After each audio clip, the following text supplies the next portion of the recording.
Hello, everyone. Welcome to the GLORIO Chat, the best anime podcast on the internet. We are already halfway through the spring 2024 season. I feel like we just settled in to shows we're watching here. So much is happening. Like, it hasn't even been a week since Drake died, and like now. Well, you know what's crazy? What? The last time we recorded an episode, there weren't any Kendrick responses yet. Right. So that hasn't even happened. This whole discourse was in its infancy. Yeah. But maybe we'll talk about that in a second. But yes, anime. This is an anime podcast. I feel like we just settled into our lineup of shows, and yet we are already halfway through the season now. So, yeah, hitting episode 6 and whatnot, and the shows that we've stuck with. Like, now that I'm fully caught up on like Girls Band Cry, I absolutely love it. We'll talk about that. Dungeon Meshi continues to be great. Tonari no Yokai-san still good, but we'll get into one of those that. Seasons where there is not necessarily a lot to watch, but at least the shows that we are watching are something we can talk about. Yeah. Oh yeah. So, before we get into details, let me introduce everybody. I'm Jel.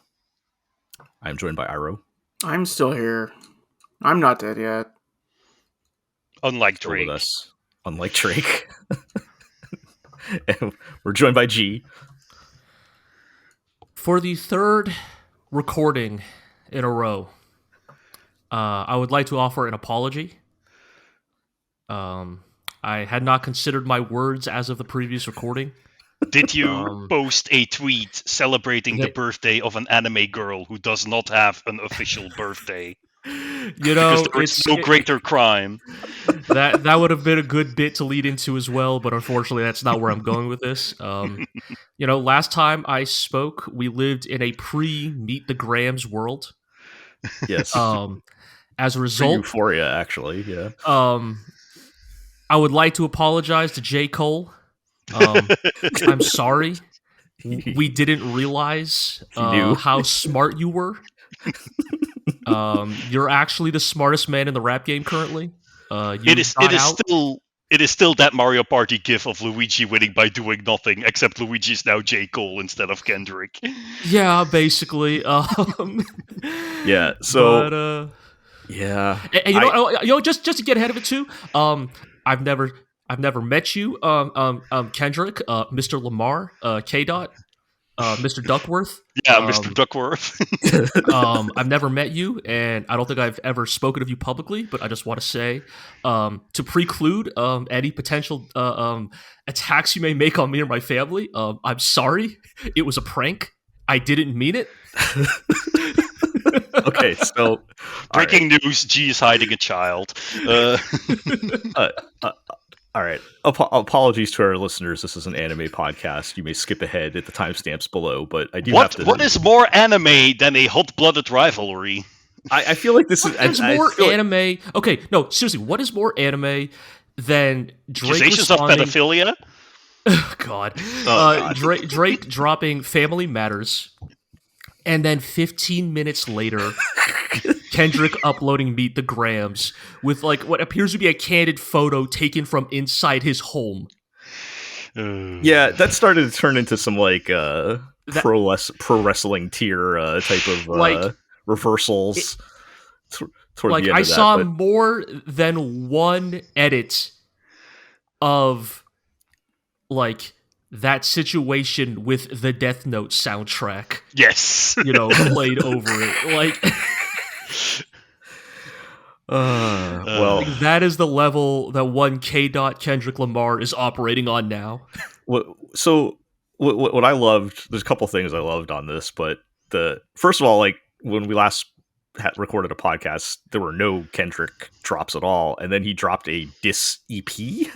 Like he just like, kind of was like 3 or 4 songs or something like that he dropped. Yeah, there is Euphoria. There's 616 in LA. Meet the Grams, and then finally Not Like Us. Yes, which I felt like once like Not Like Us was just like the final like dancing on Drake's grave banger hit at the end. Sound of the summer. Not Like Us is a magnificent like reversal of of Drake's usual tactic. Yeah. Of like sidestepping beef by just releasing a top of the chart banger. Like Right. the fact that undeniably the song of summer 2024, the song that everyone's going to be dancing to in the club, the song that I have played in my car like 100 times in a row, includes lyrics like trying to strike a chord and it's probably A minor and certified lover boy, certified pedophile. Well, that's the thing. Not only was that song a banger, I feel like it also had the hardest punchlines. The hardest Look, man, hits. when you got mustard on the beat, ho, like that is West Coast like producer royalty right there, right? DJ Mustard. Like, when I heard that, everyone fucking hates Drake, so he could cut any producer he wanted. When I heard that song, I was like, I'm not sure Drake can ever go back to California at this point, at the very least. But my other favorite thing was what Metro Boomin did. If you guys are familiar with the BBL jersey BBL thing. jersey, yes. So Metro Boomin, he's not even a rapper, he's a producer, but he got involved in all this. Well, he got caught in the beef because, as Drake said, "Go make some drums, Metro." Yeah, he said basically he was on the original track that started the beef. And Drake did shoot back at him and say, "Just shut up and go make your drums," right? Mm-hmm. But so that's exactly what. So he put out a beat, a very hilarious beat, which I'm not going to get into, but it basically said, "I will give a free beat to whoever comes up with the best rap over this." And so he just unleashed an army of like thousands of SoundCloud rappers making Drake diss tracks. Right, just basically put a bounty on Drake's head. Like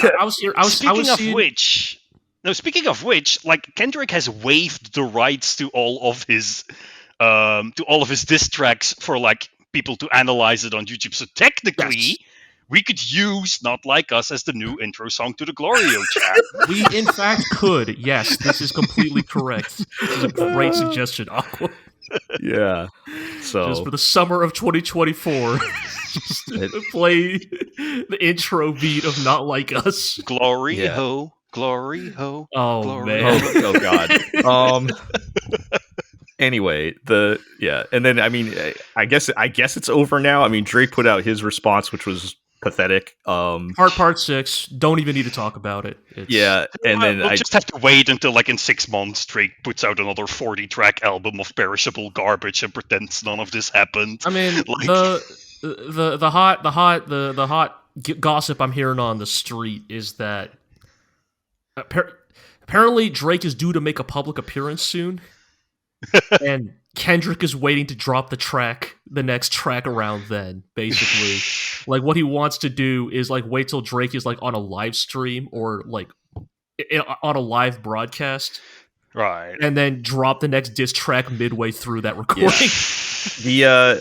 If there's one thing that we can take away from all of this, is that Kendrick really hates Drake, and for some reason that just makes me very happy. So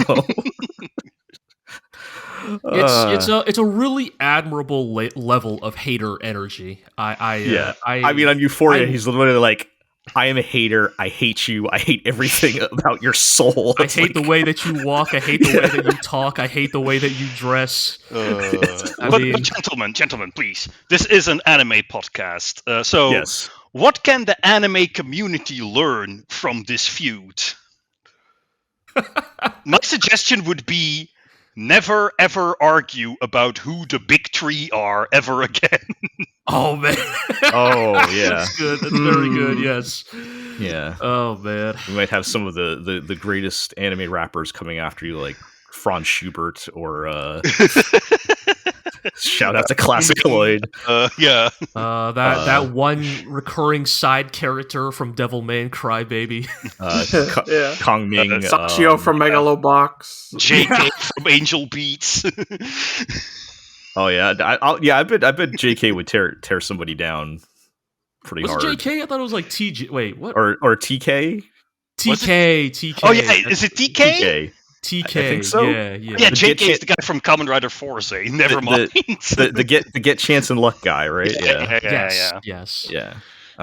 So anyway, it was fun. It was fun while it lasted.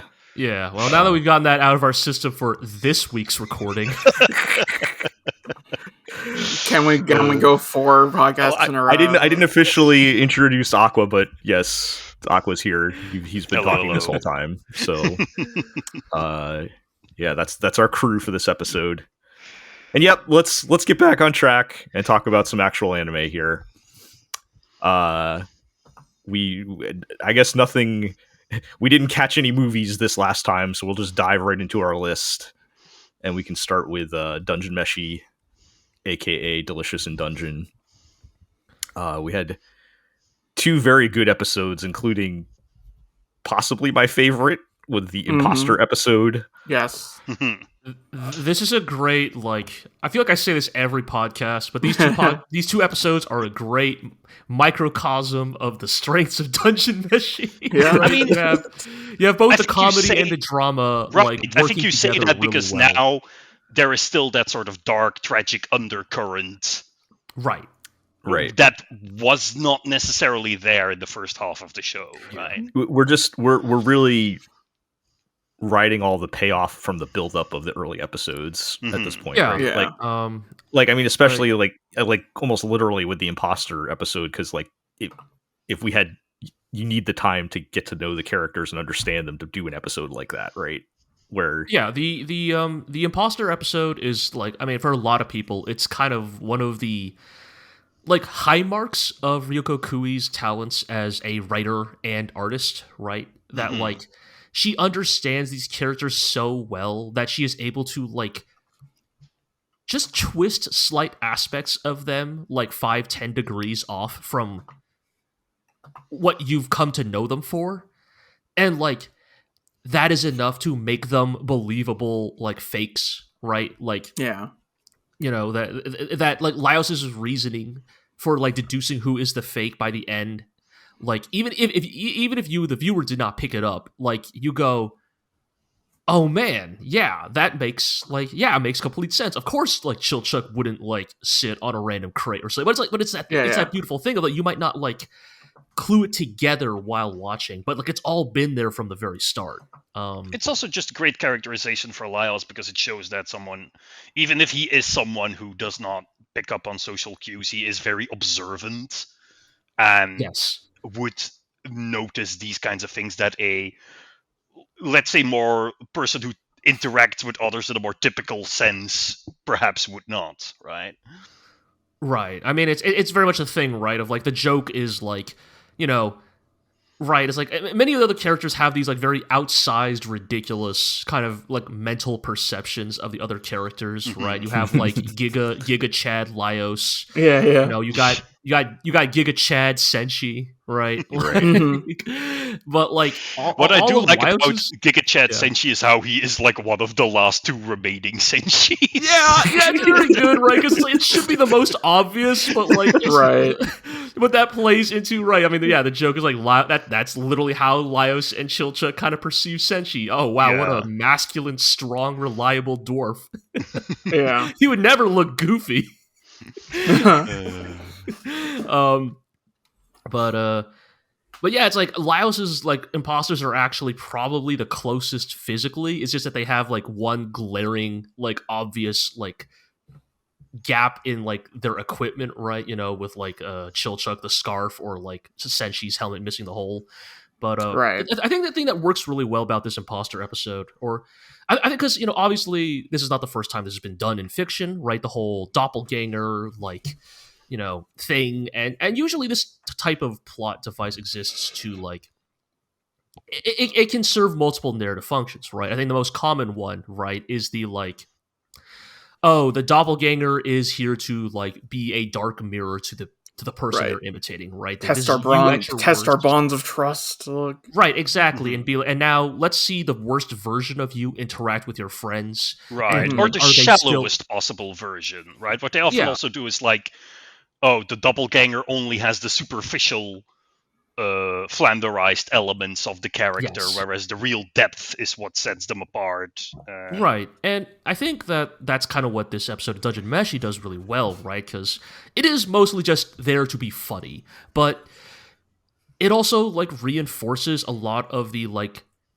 character traits that like define the party, like that drive them. You know, even the subtler ones, right? Like Senshi's like deep respect for the ecosystem of the dungeon, or Yeah. or you know the thing with like Marcille, right? It's like, you know, the sort of getting into her feelings of like regret about, you know, her perceived the way she perceives she has failed Fallen, you know, and how that affects the various Marcille doppelgangers, right? And Yeah. yeah, just like a really well done, like, it's a very funny premise, but Kui executes it amazingly well. And then, you know, you have the tremendous bit at the end where Laos showcases yet another of one of his hidden talents, which Yes. is he can he can do a really Bark convincing like a bark. dog. Yeah. Um, yeah. you I mean, get yeah, the very like, this is a very good mix of like, yeah, it's a very funny episode, but also like, I don't know, I don't know what else you would explain, but like the it reinforces the characterization and everything really well too. Like, yeah, it's very like well. there's meaning to it still. Yeah. It's not just like cheap sight gags, although it is also kind of a cheap sight Well, gag. well, it is also another- cheap sight gags. We you get know, you another have digital zoom. Yes, Yes. the return of the shitty zoom. a lot of classic trigger, moves. Yeah. with I the got sight to gags. give them credit. They clearly, like, Trigger must have clearly been like, okay, we can't do this joke every episode because it's going to get old really fast. Yeah. But we could do it approximately once every 12 episodes. Yeah. Yeah. And then that episode ends with the introduction of a new character, the third excuse me, the third of Shuro's ninja retainers, Uh-huh. Asabi, who actually now we know goes by Izutsumi, who is not only a ninja but a cat girl ninja. And the Yep. The internet ninja rejoices. part is questionable. You know, she's, you know, look, she is the Dex DPS of the party. Yeah. Yeah. Yeah.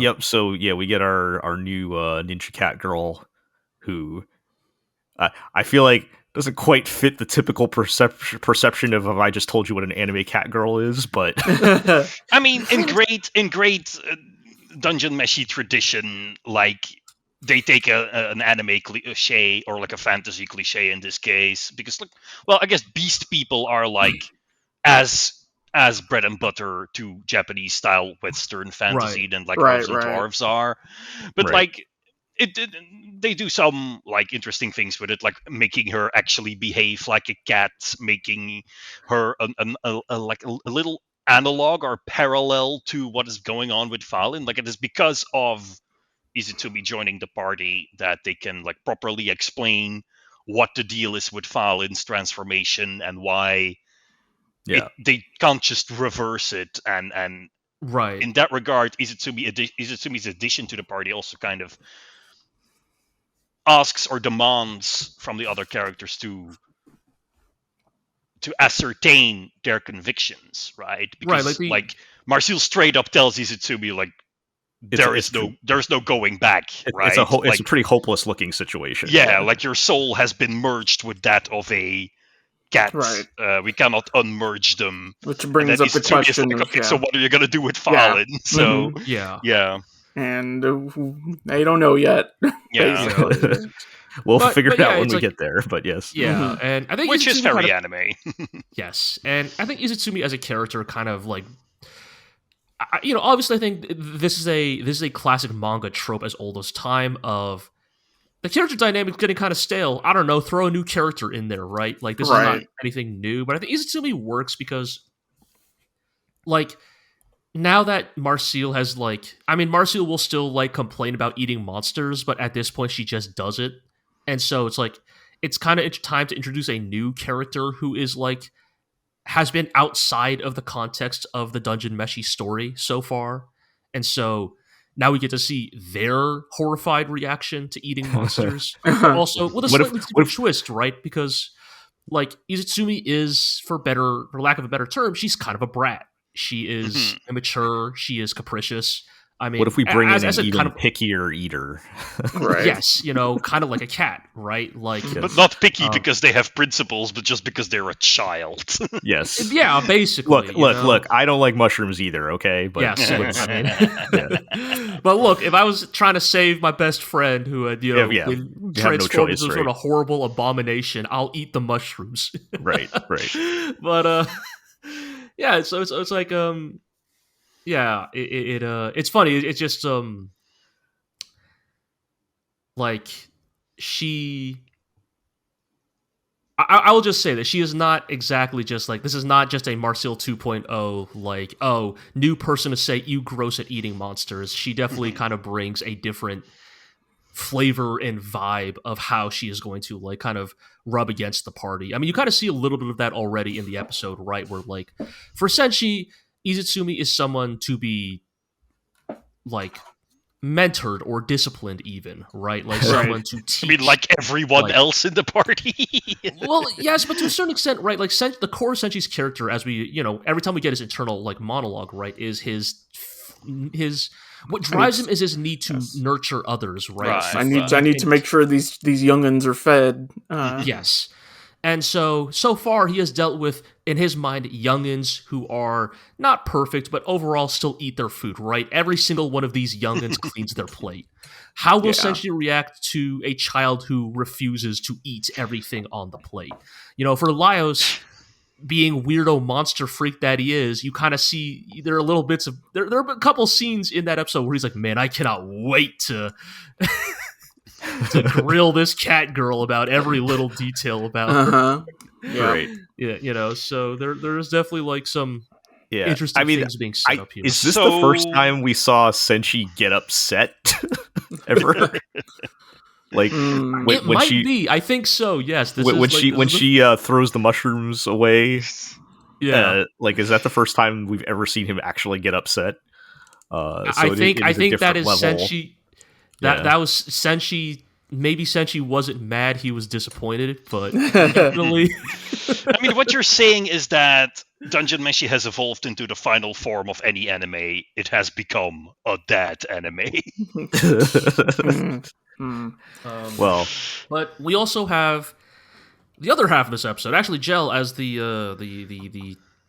one going into this fresh, I'm really curious what your take is on the nightmare section of this episode here.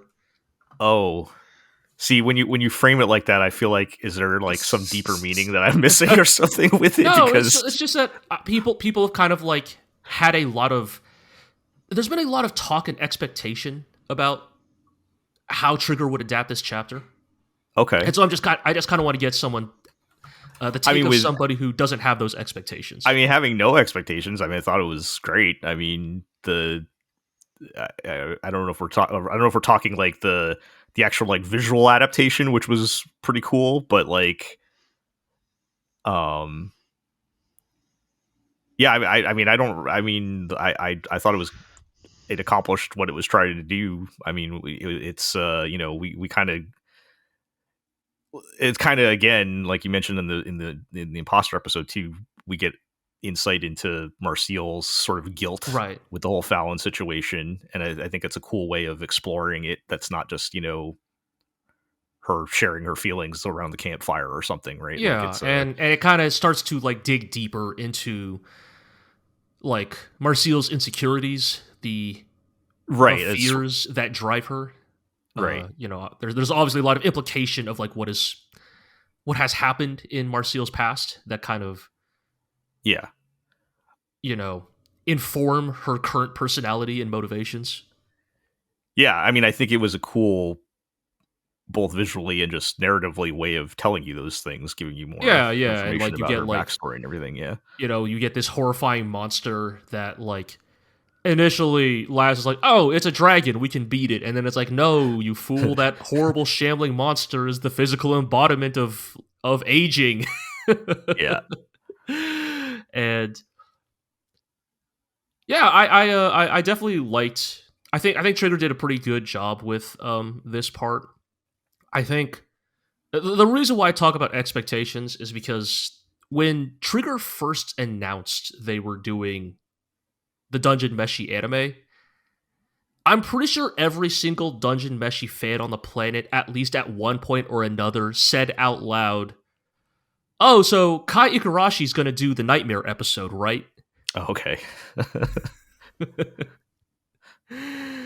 So it's not really like a failing of the adaptation. It's just like everybody was like, "Oh man, Kai Igarashi's gonna fucking cook like crazy." Right. The nightmare sequence. I mean, when I was watching this episode with Iro and Zig, I straight up said, "Is this a Kai Igarashi episode?" Because it's so like similar in theme and presentation. Right, It's, but so you guys were expecting episode, it, right? So you guys were expecting it to be like more than what we got. Is that what you're saying? Maybe, yeah. Just I think again, it's not even like necessarily like Dungeon Mesh or Trigger's fault. It's just more that we know that Trigger has an animator who's really good at a certain thing. Right. And there is a thing in this adaptation that like feels like it was perfectly teed up for that guy we know at Trigger who's good at that particular thing. Yeah. And then he did not work on that episode. So okay. Look, man, sometimes the realities of a production get in the way, right? Ignorance is bliss on my part. I did not feel like there was anything lacking or anything when I was watching it. I think that's totally fine, you know. And I do think that episode is still pretty well done. I know that I do know that the key animator that they did have on this episode like has done some of the more like horror like elements of Dungeon Meshi before. Like I think the person who worked on this episode is the same person who did the Fallen Resurrection scenes and stuff. Okay. Right. So like does know how to make a thing look creepy and right. We have our designated creepy crawling flesh guy. yeah. So like you draw the tentacles.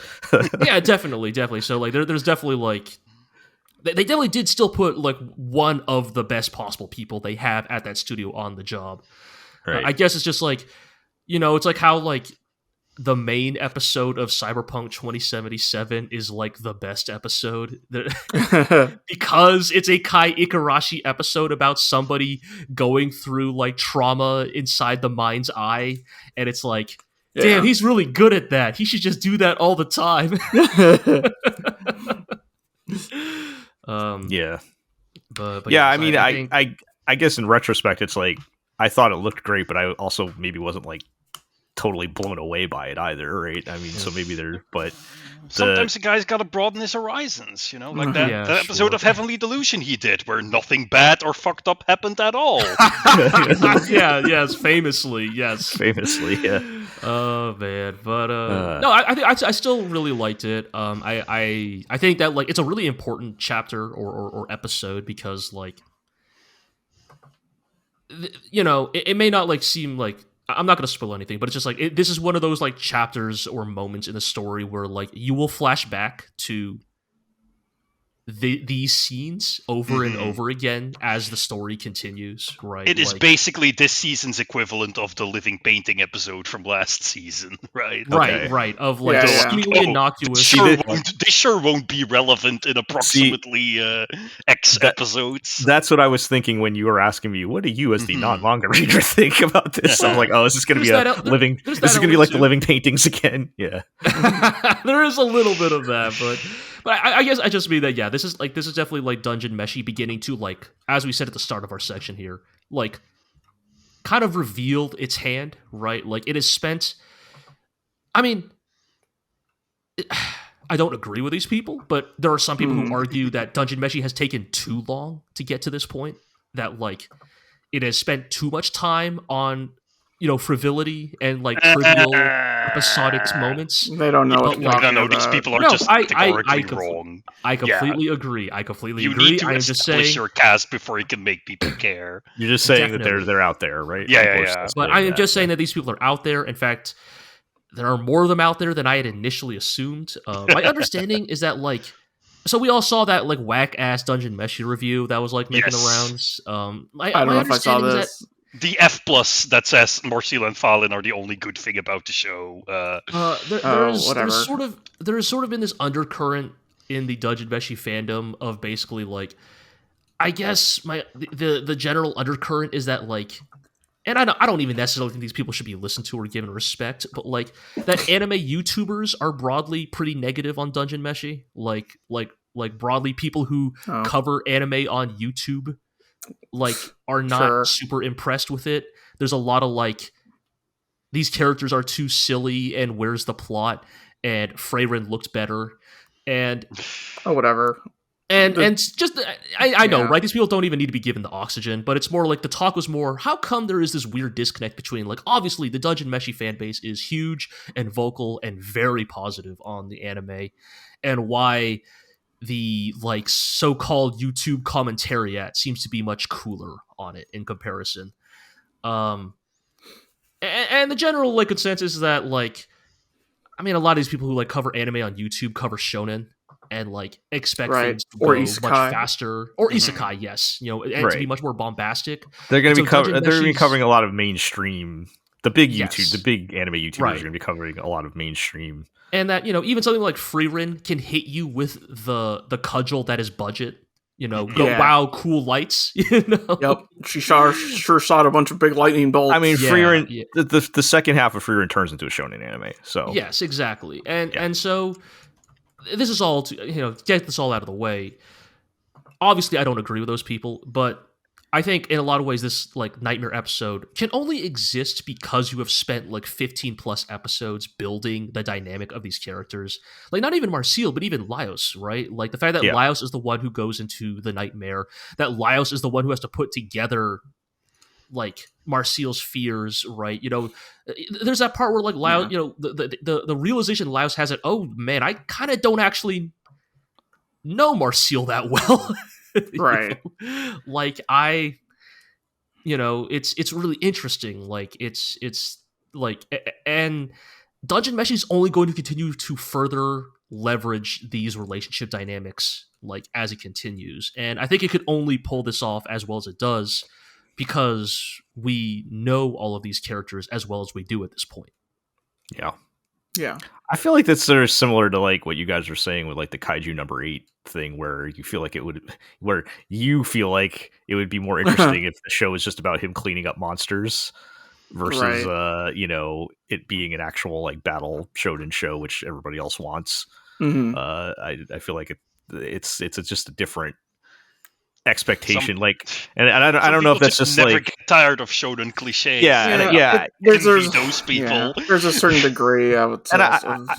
And I don't want to like talking down to people that like Mhm. mainstream shonen anime, because that is like a type of anime. I mean, it's perfectly fine. It's just maybe we're so in the weeds where we're watching every single show that comes out every season for 12 years that we need something. We're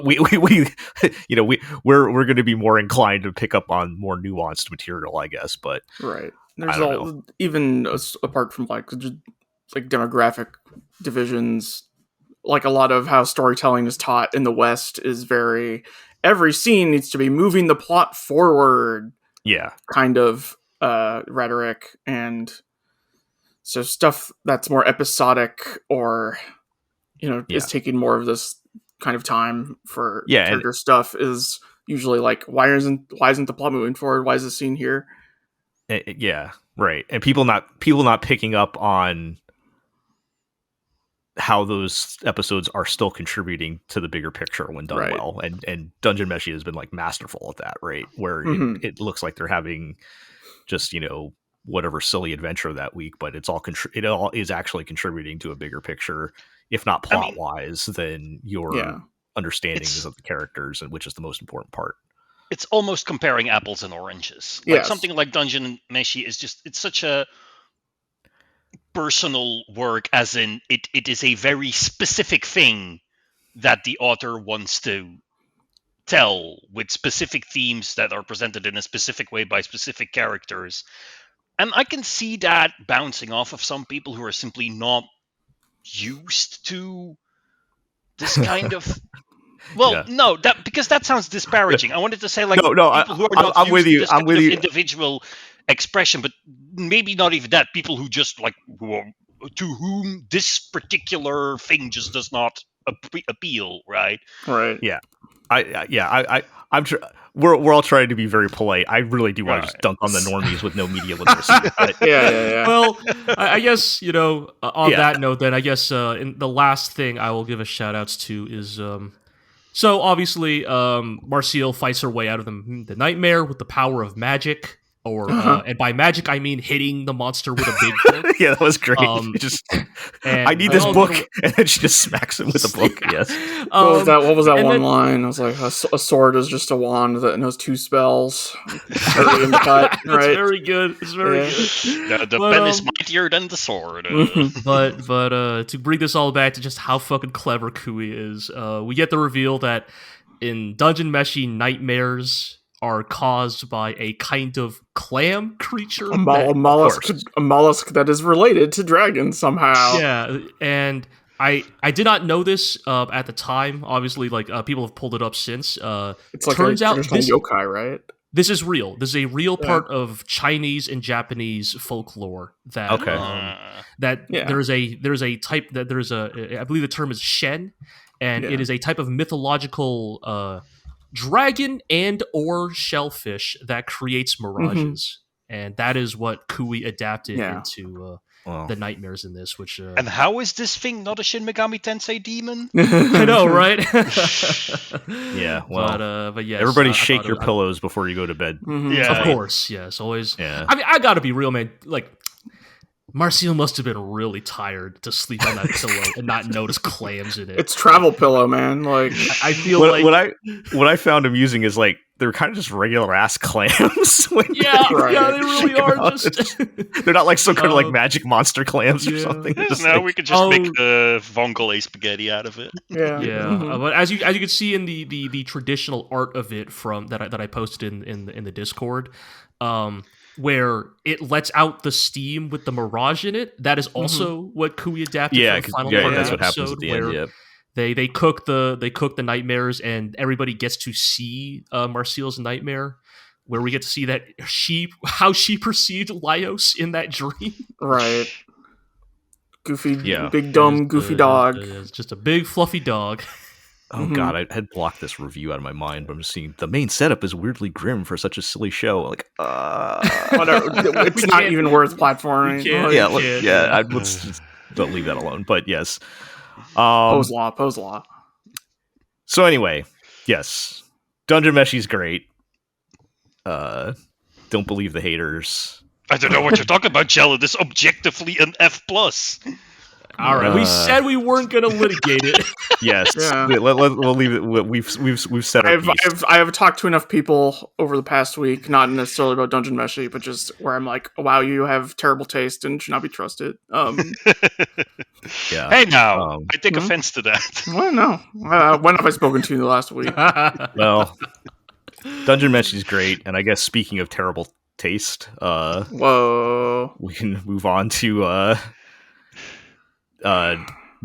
the finale of Ninja Kamui. Ninja Kamui. What a disappointment.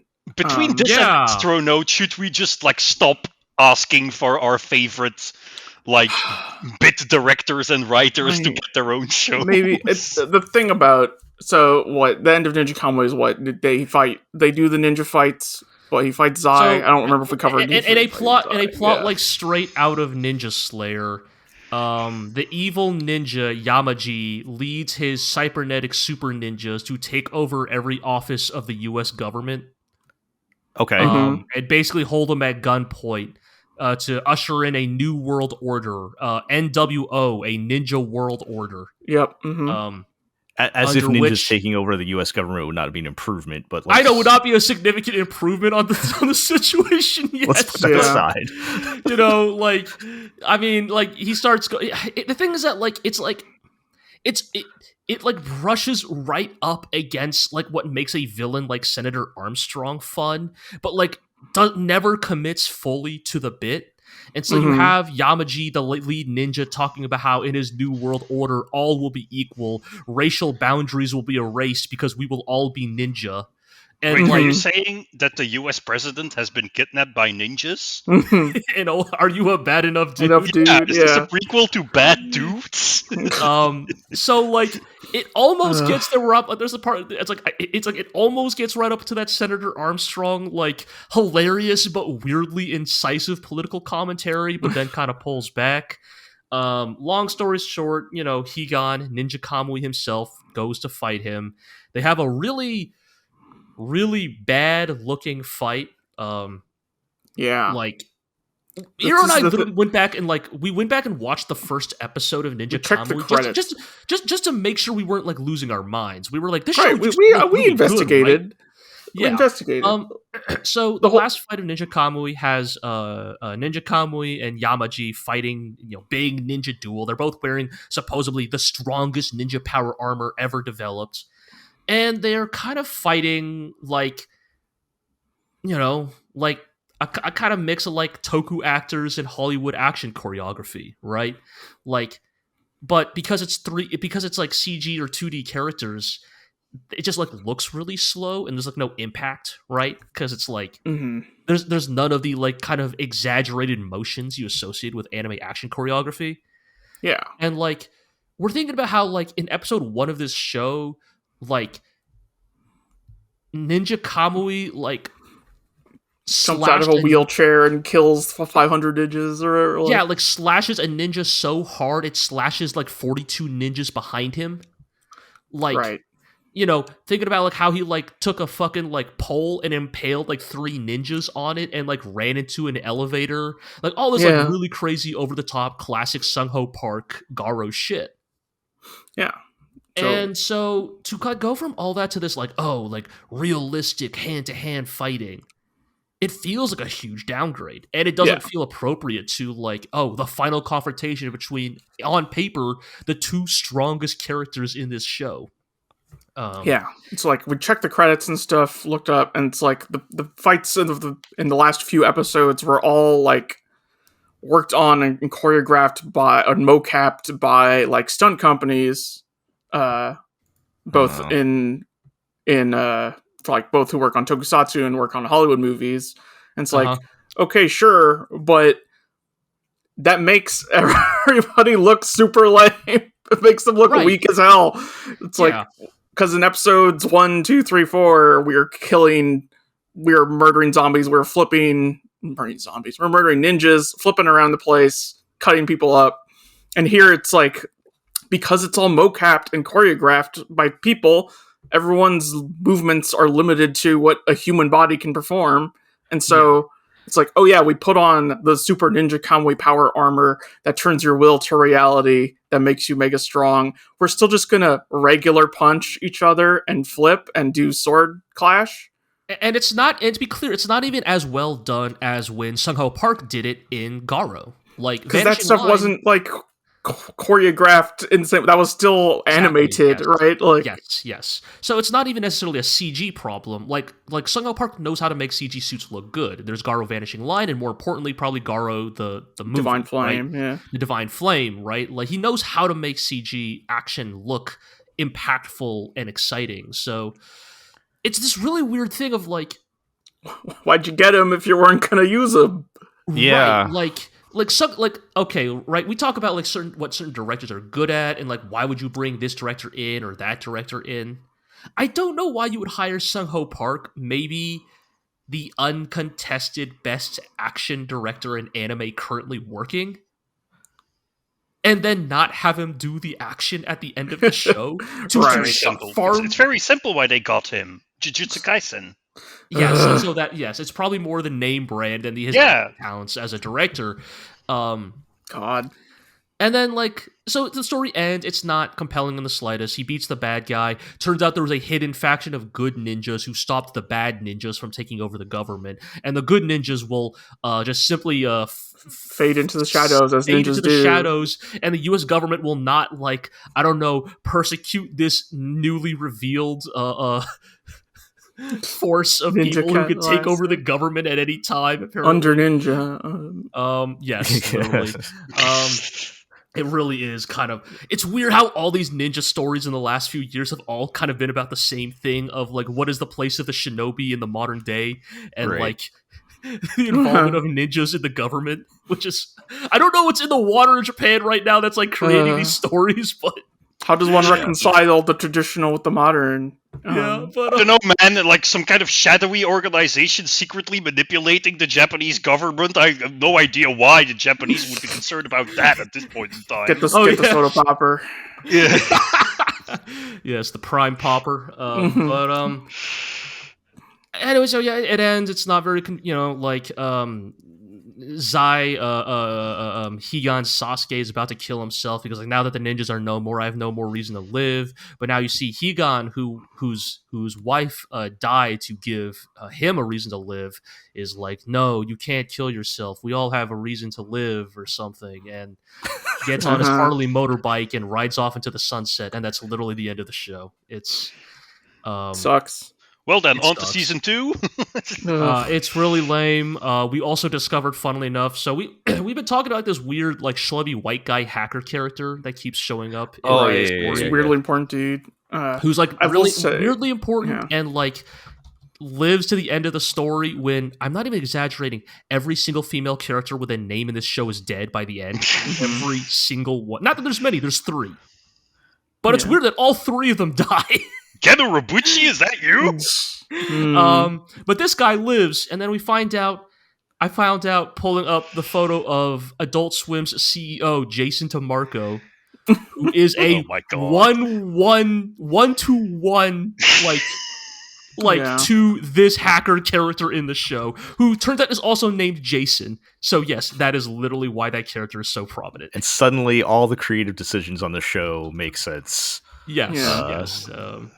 Once you realize, it was a Gen X white guy who is like calling a lot of these shots behind the scenes. It's like, oh yeah, this is probably your idea of anime cool, huh? Yeah. Huh. Yeah. It all kind of comes together. Man, that sucks because, like, it sounded like the one hope that you might have had is that at least the final fight would be cool, right? And they couldn't even deliver. I think that is actually why Iro and I say Ninja Kamui is disappointing, because we're not stupid. We did not have high hopes for this show, even by like episode 8. But we were like, well, it's Sung Ho Park, and maybe he'll do something cool at the end. Yeah. He'll do some wackadoo Sung Ho Park shit. These ninjas will like be fighting while running up a skyscraper or something. I don't know. Yeah, they'll ride this motorbike up a building. Yeah, none of that. None of it. Go watch Garo Vanishing Line instead. Yeah, or practically anything else that. Well, yeah, but Who Park did, but yeah, sure, yeah, yes. You heard it here first, guys. Is that podcast recommends that you watch Jujutsu Kaisen. Season 1 was fine. Yeah. Season 1's good. I mean, the fights are cool. I mean, can't argue with that. Would you guys say Garo Vanishing Line is your favorite thing that he's done? That or the movie? Probably. Yeah. I think the movie was technically on his work with Garo is your yeah. I think he was actually the director of the film, but I think I thought he was just animation director. He storyboarded it though. Yeah. I think. Okay. And he worked on the best episodes of the first Flames. Yeah. So the stuff he did that nobody's actually seen. Right. It's like he did the best episode of that show, and then they brought him in for the movie, and the movie was sick. Yeah. I mean, the joke with Garo is that no one actually watches Garo. It's just an extended Pachinko commercial. I mean, yes, but the animes are the best Garo has been, question mark? Yes. So, yes. Yeah. All right. Yeah, we did watch Garo and fucking... so fucking boring. All right. Rest in pieces, Ninja Kamui. We can move on, I suppose.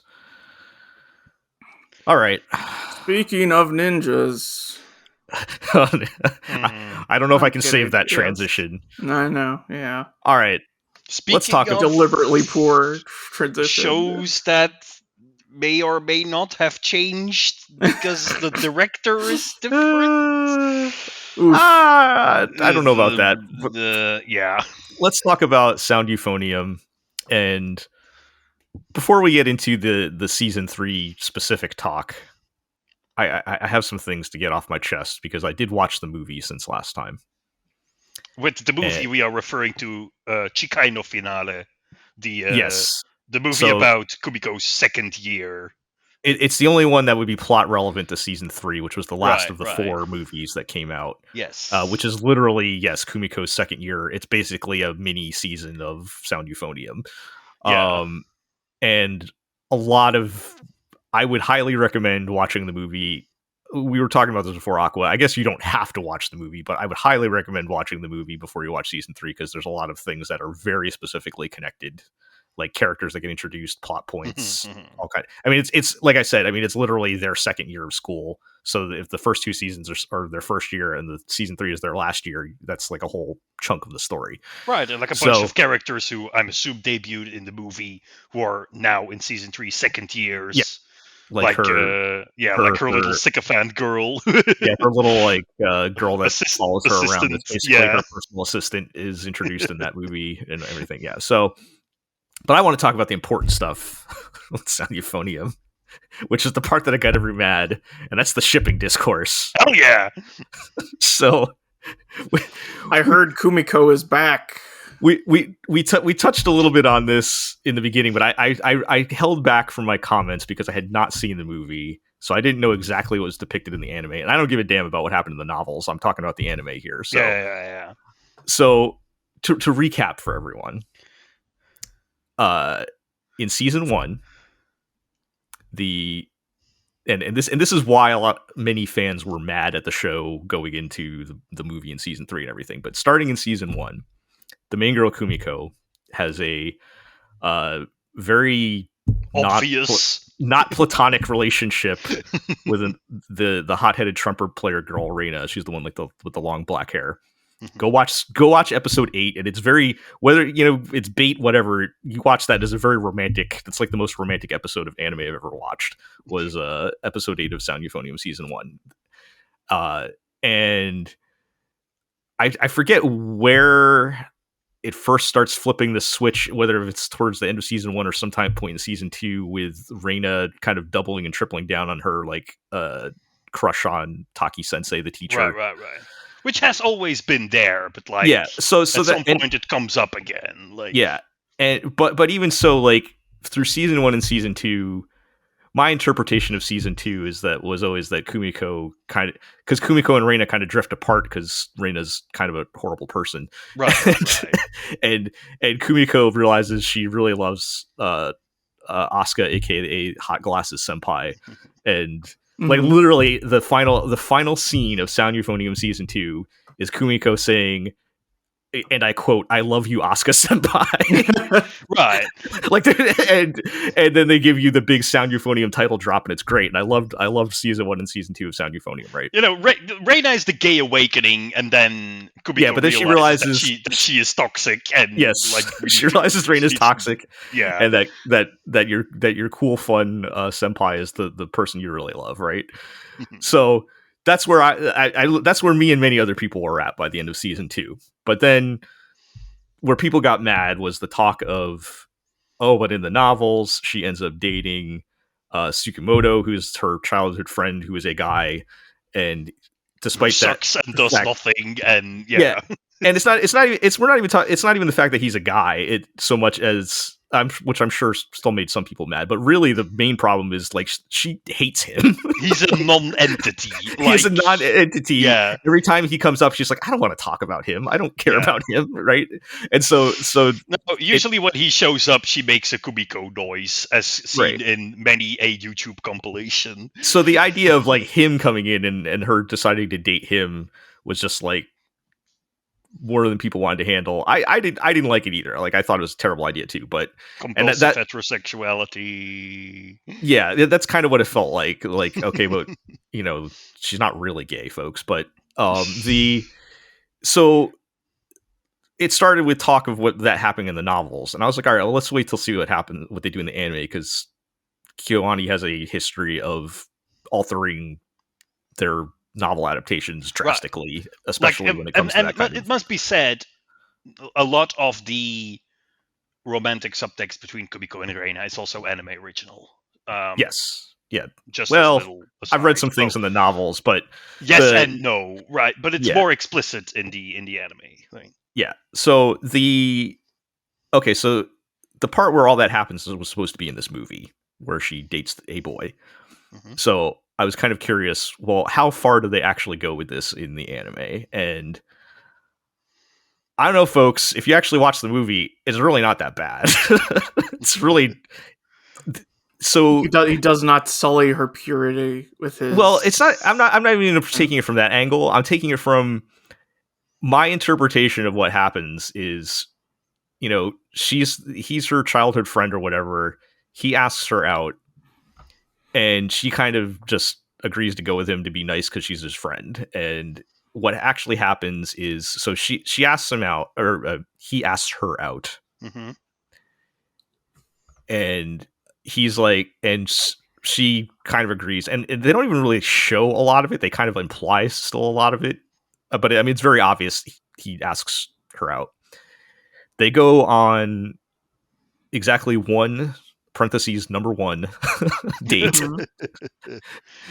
to the local festival or whatever.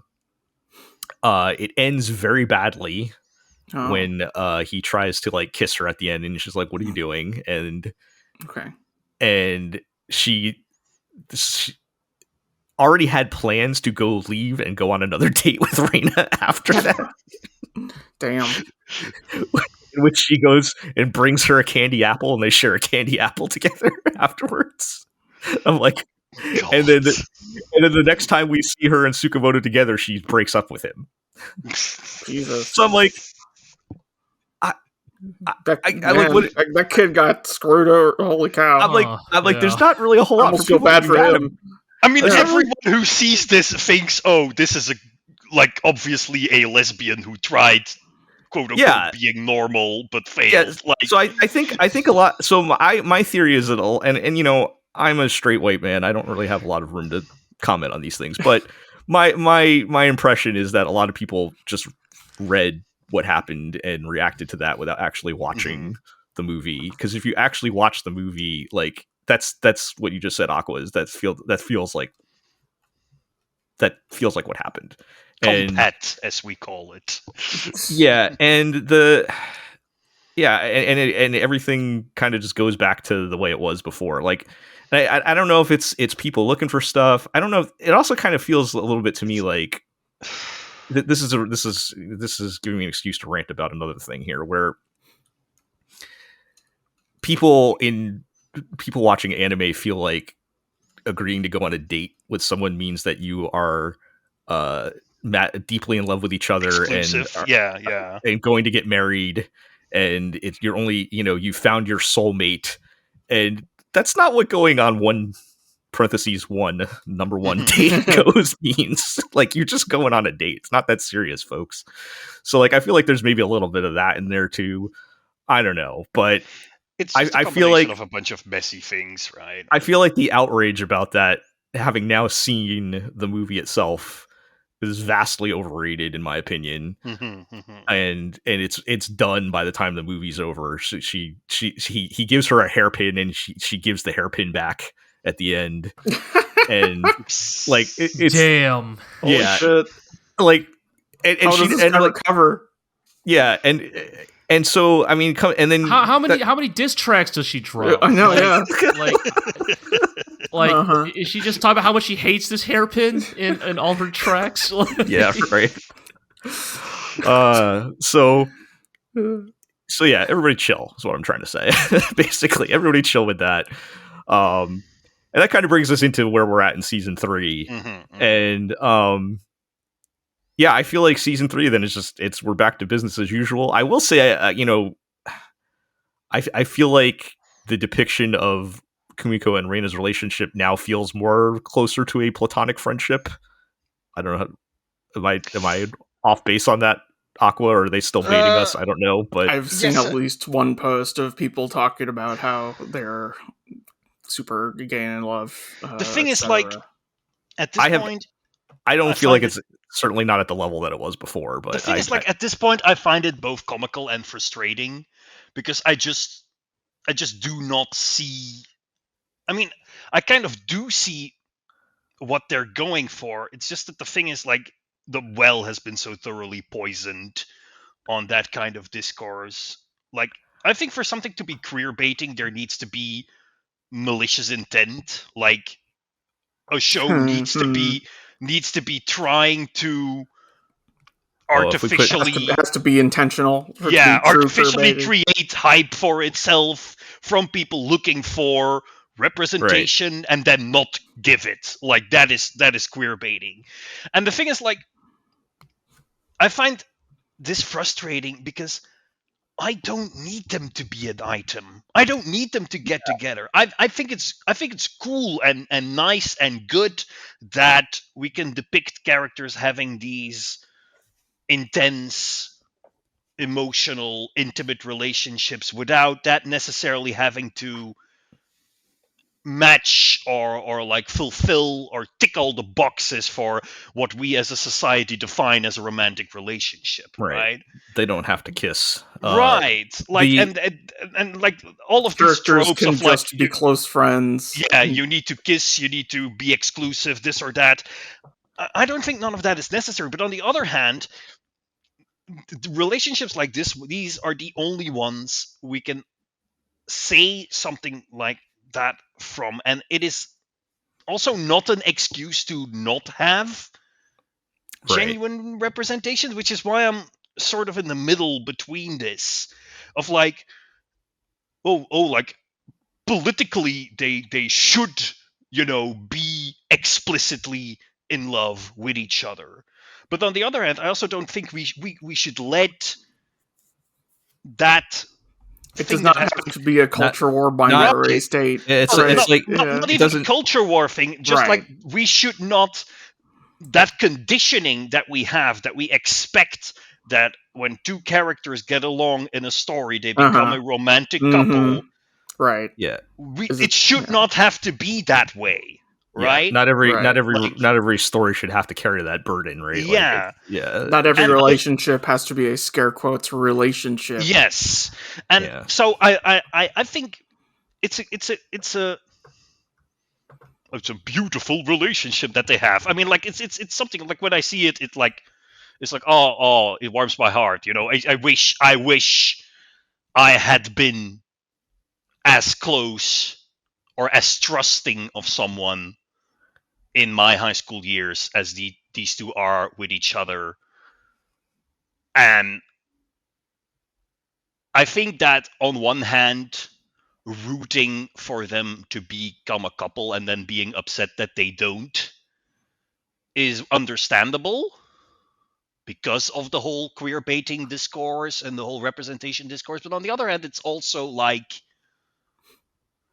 if we really want to care about relationships or forms of human intimacy that divert from the norm, we should also embrace the fact that sometimes this can be friendship, and this can be how people feel towards one another without the need to, I don't know, kiss or date or call each other girlfriend or something like that, right? Yeah. I always find it very fascinating when fiction explores that kind of dynamic, and that's not really the case here, or maybe implicitly so. Yeah. But it makes seeing it very frustrating because you just don't know what is going on. Like, you just don't know what the intent is, right? Is the intent we want to depict a beautiful platonic friendship? Is the intent, we want to show these girls being in love, but we can't or we won't? Or is the intent, hot lesbians? Or is the intent queerbaiting even? Right. And that's just like, that is what sort of makes it frustrating. Maybe also because it's just like sort of like that whole debate or discussion about like what is a friendship, what makes it distinct from romance, is something that I'm very much preoccupied with. But it's something that like sort of I see it and I just I cannot really parse it or enjoy it to the fullest, because there is that ambiguity to it that is hard to make sense of. Right? My impression is we're probably thinking about it harder than they are. Oh, obviously.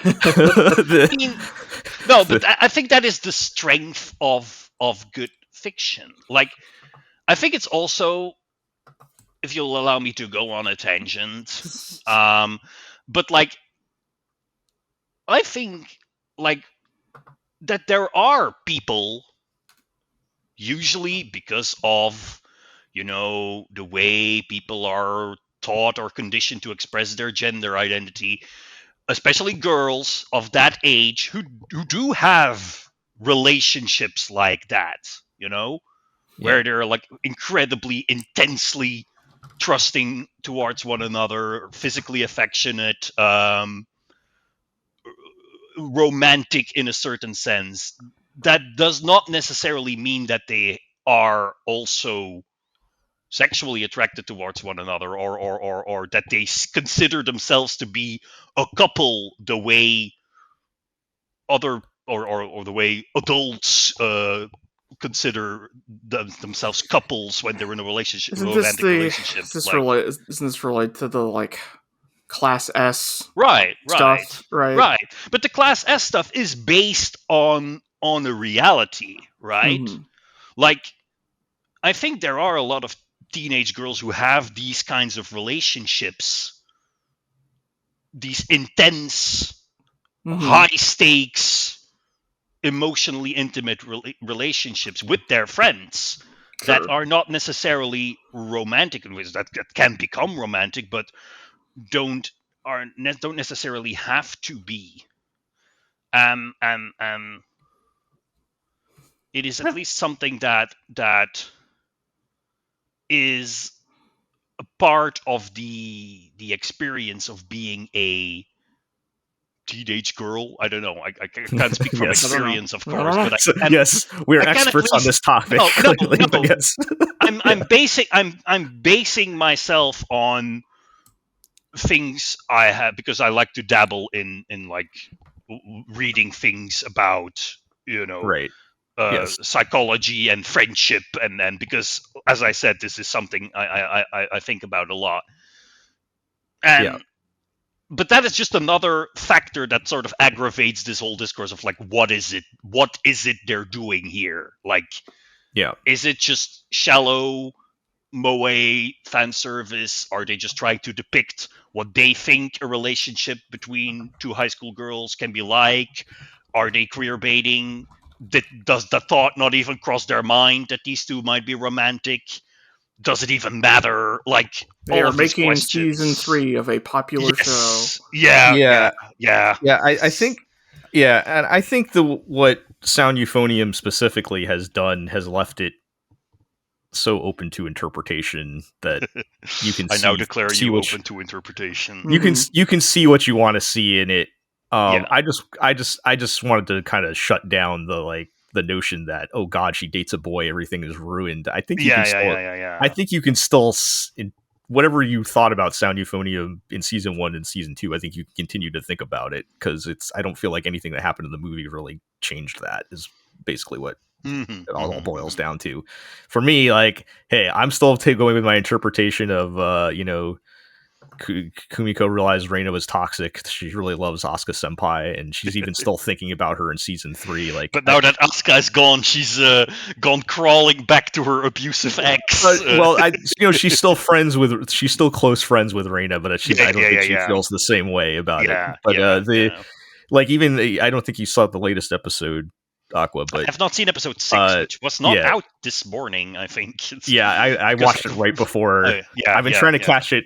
It's tough, but I've been trying to catch it before the podcast because it comes out like an hour before the podcast or something. So like there's a scene where Kumiko is actually playing Sound Euphonium, like the music piece, and like thinking about Asuka and like the transfer senior girl in season 3 is like, oh, what are you doing? And she like kind of doesn't want to share it with her, and like I'm like, that's the good stuff, that's the good content, give it to me. So all right, so well, now that we're like there are a couple of things I do want to say about season 3, right? Like, because I was surprised how much I still enjoyed this. Like, I was a bit apprehensive at first because I was like, sure, do they have any more stories to tell? I mean, do they have more band drama to go through?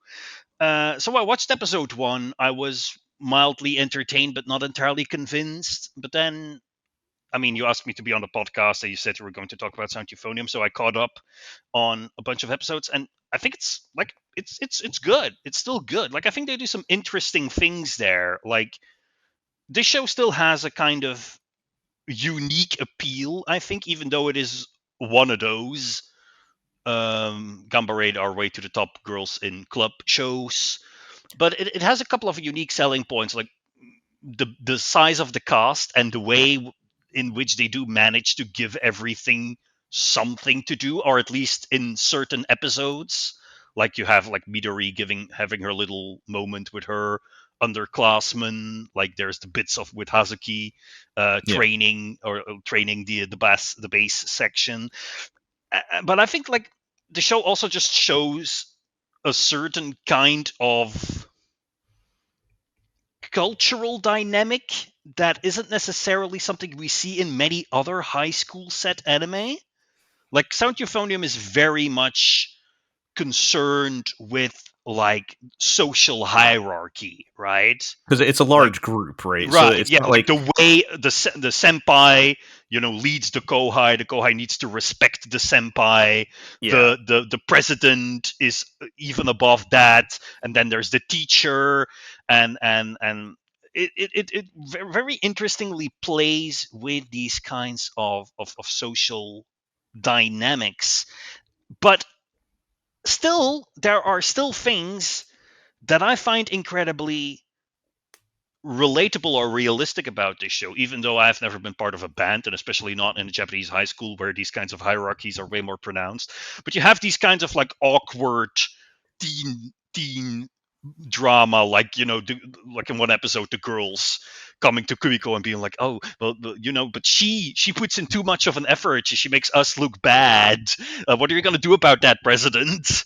And it's like, that's so incredibly like petty crap that teens can get worked up about. And I see a lot of things in Sound Euphonium that I do also see in real life, in my day job as a teacher of kids of this age, right? Yes. It's like you're seeing this kind of stuff every day, right? Yeah. And it's the thing I especially like is like this season is basically season 1 again, but from a different perspective.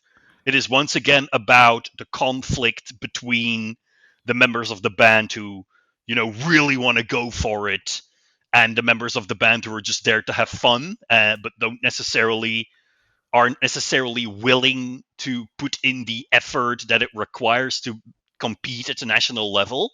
Right. But it's from a different perspective this time, right? Because Kumiko is on the other side this time. She's the president. She has to deal with all of this crap. Whereas in season 1, she was just sort of like, I don't really care, but I'll go along with it because Reina wants to, like... Which, of course, nicely shows her development as a character. But like, I mean, I've talked about this on previous episodes too, where that's kind of the main hook of season 3, seeing Kumiko kind of develop into this more mature person who's willing to help other people, even though she still gets exasperated and everything like anybody would. She's now, you know, able to, you know, help give advice and, you know, counsel her kohais, right? You know, it's she's grown as a person since season one. What I do like is that there has been more nuance added into the show because Kumiko has that authoritative position right now. Because back in season one, it was like, oh, Taki sensei is right, and you know the youths who don't want to commit, they're wrong. You know, they should gambare their way to the top, and even if their instructor is being like a hard ass douchebag about it, you know, it's just tough love. You know, they should listen to him. Which always sort of rubbed me the wrong way because Taki Sensei always reminds me of like that shitty music teacher who doesn't realize that for you music is just a hobby and you don't need to become the next Mozart. Like they kind of, I feel like they chilled him out over time though. Yeah, that's the thing. Like A, they have chilled him out over time, and B, the thing now is like there seems to be like it's the same conflict again, but I feel that this time the approach is sort of different. Like it sort of acknowledges that, and I'm gonna sound very teacher right now, but it sort of acknowledges that kids these days, you cannot simply expect them to give 100% for the thing, right? Yeah. Like, oh, it used to be the case that kids had the time and the mental space to fully dedicate themselves and be disciplined and just do what they were told. But nowadays, with the current generation of kids, you just can't do that anymore. And you can bitch and whine all you want about how nowadays the kids just don't want to put in an effort anymore, but that's just how it is. Yeah. And in that regard, I do kind of relate to Kumiko and her friends because they're like the dying breed, you know, they're the last of their kind who do actually still want to put in that effort, and they have to sort of reconcile that with how their kohai look at life, at school, at hobbies like that, which is very similar to how I was. Like I mean, like I see that being a teacher now after having been in school like 10, 12 years ago, where I already felt like I was like the one of the last of the teacher's pets, you know. No, like no, I get you. Yes, like, you were motivated enough to like, right. Whereas now, like these kinds of students have become rare, and you can be sad, or you can have all sorts of opinions about how generational shifts, blah, blah, blah. But, like, it's a reality you have to deal with. And that does not make these kids any less talented. Because, like, you see it with the first years. Like, they do care about the band. Like, they do have those ambitions, but they're just... It's not at the very, very top of their priority list. You know, they're just their lives have become so messy that or their position in society has become so messy that they can't focus on that as their prime concern anymore. Like, and there are still some of the younger ones that are like that. Like the really tall tuba player girl with the short hair. Who she's also prominent in the movie, but she kind of shows up more in the last two episodes. Like she's one of the older school ones. She's like, no, this is a meritocracy. I don't care who's the cool senpai that everybody loves. The best people need to be playing, or I'm out. You know, kind of person. Right. So yeah, the only thing, and we kind of wrap this up, but the only thing I would push back a little bit, because I agree broadly with what you're saying. I do feel like the differences between season 3 and previous seasons are so subtle that it does kind of feel like we're retreading a lot of the same ground. Like this latest episode literally redoes the major plot point of the movie where they do their auditions to see who's going to be the euphonium player. It's like almost like shot for shot, practically identical. Right. And like, I do feel like there's only so many ways you can spin the like, do you give the spot to the cool senpai that everybody loves, or do you give it to the underclassman who's the better player? I think that's like, fair. Like that is also just like a weakness of the format because it's 3 years in high school and every year we have the same recurring events. The festival, the thing where they are a marching band, So I do agree that they're kind of finding kind of nuanced different angles to take, but broadly speaking, I feel like it's a little bit of diminishing returns for me. So I'm still enjoying season 3, but like I feel like we need to wrap this thing up. At least like it justifies its existence, which is generally. I'm kind of on the borderline with that, but broadly I would say yes, because one, I feel like we need to finish Kumiko's story over the final year. Yeah. And it'll be interesting to see if they actually, I don't think they're going to win, but like and that's actually one thing I've appreciated with the show is they never win anything. Like they still, at the end of the day, they're still just like a pretty decent high school band, right? And the thing is, like, I'm even genuinely invested in Kumiko's whole, what am I going to do after high school? Yes, and so those are so I do want to see like the end of Kumiko's story, and I guess that part alone kind of just justifies the existence of season 3, but I also probably still would have been fine if we just stopped at the end of season 2 at the high point. But I mean, Kumiko has always been the strong point of this show, she deserves that last episode of season 2 was so good though. that final bit with the title drop, like you just ended on the title drop, senpai. Ended on the title drop, but anyway, I can't really get that. You were always my rock, Bocchi the Rock. Well, speaking of Bocchi the Rock, yes, perhaps a show you might compare to it is Girls Band Cry. From the creator of Girls Being Insufferably Nice to Each Other, now girls arguing all the fucking time. Oh man, what if girls were toxic? Yeah, I don't think. Are you saying you don't spur women's wrongs? so the last time we podcasted, I had not fully caught up. I'm fully caught up on board. We're caught up now. Everything. You have seen. You have embarked on the journey. I'm almost impressed with how much of a hot mess Nina is. Yes. The thing is, like, everyone compares the show to Bocchi, but she's a very different character from Bocchi because, I was gonna. She is funny, whereas with Nina, I just want to reach into the screen, grab her by the collar, and shake her. The thing with Nina is like, perhaps like Bocchi, she has the anxiety and the low self-esteem and all that. But with Bocchi, she's just look at their faces. Bocchi always has like a flustered sort of like I'm in over my head face. Nina is constantly pissed off all the time.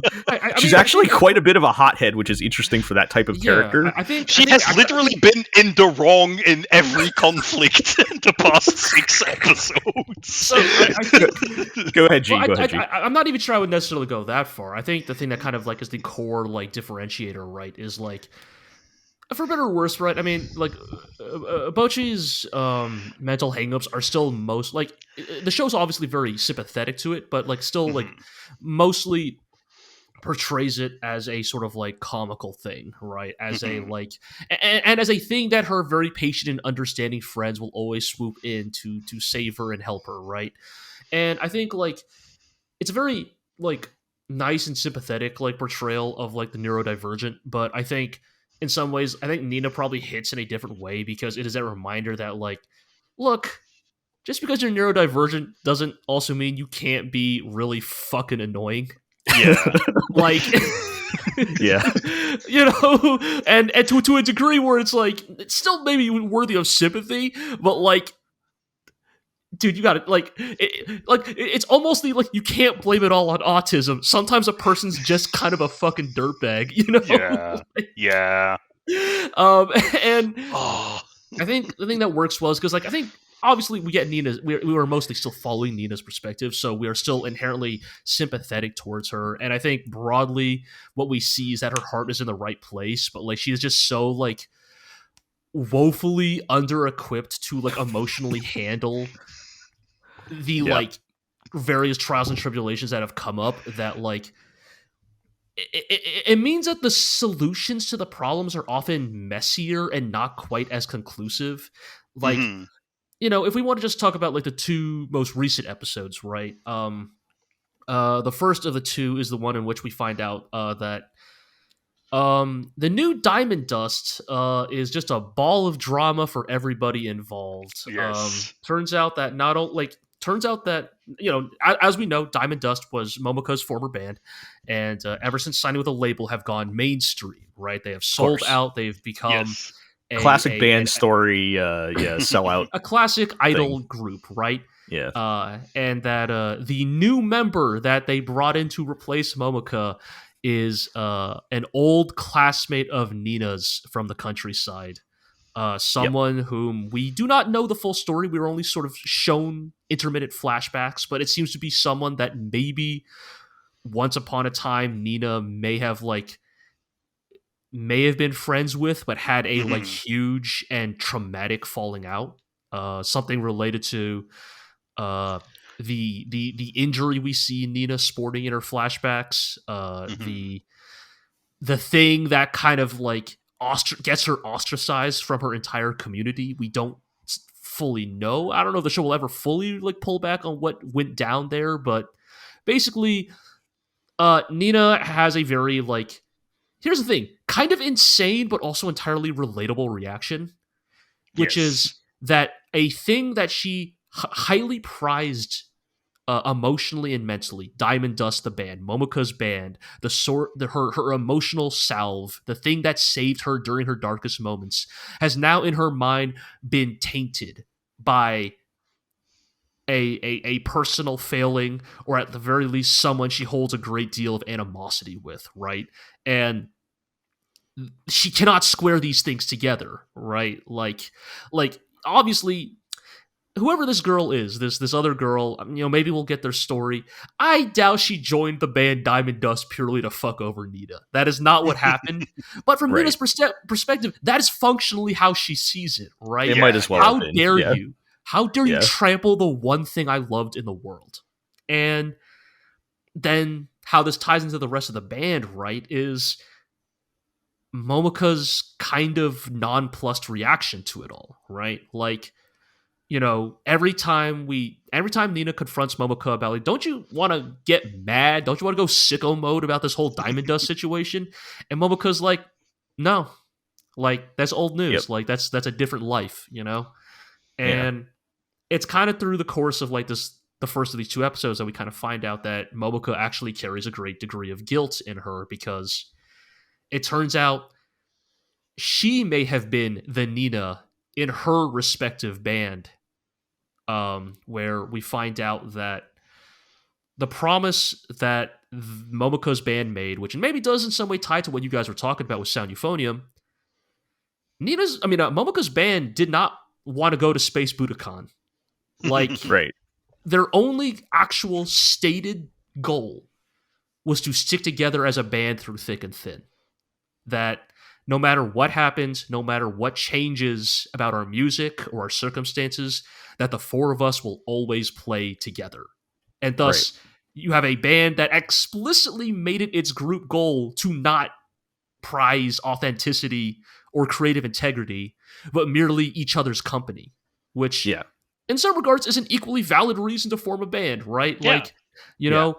My understanding is that there's a lot of people who work in my industry, the games industry, who work on really insipid shovelware, but they like the people they work with, and on some level, is that not actually more preferable? And if it's paying the bills and you like the people you work with, then hey, exactly. Right? And so more power to for you. Momoko, the fact that she is the one who left, and she reveals that no, actually, the band, it's not that Momoko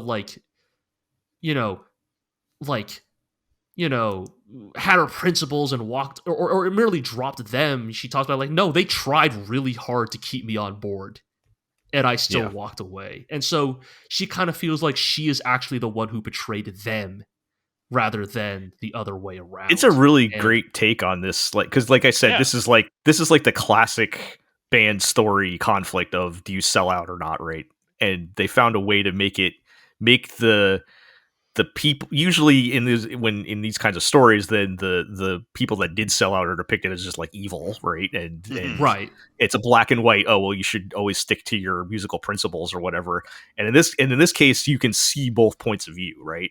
like on the flip side, like you can understand why Momoko would not want to do that, right? Oh yeah, totally. Yeah, like because she is an actual real talented musician that wants to make real music, so you can understand why she wouldn't want to do that. But you could also understand why the rest of the band would be fine going the way that they did, and they're not doing anything like, you know, morally wrong or anything. It's just also shout out to that joke in episode 6 where Nina pivots immediately and wants the band to sell out because for the followers. Yes, but, immediately is like I will say the thing we have not mentioned, of course, is that this entire fight is happening in the middle of a crowded restaurant in which Nina and Momoko are throwing drinks at each other while Subaru Subaru is like, I did not think I would like her as much as I have as a character. Like she is very much the traditional girly girl of the three, but like her kind of shit stirring like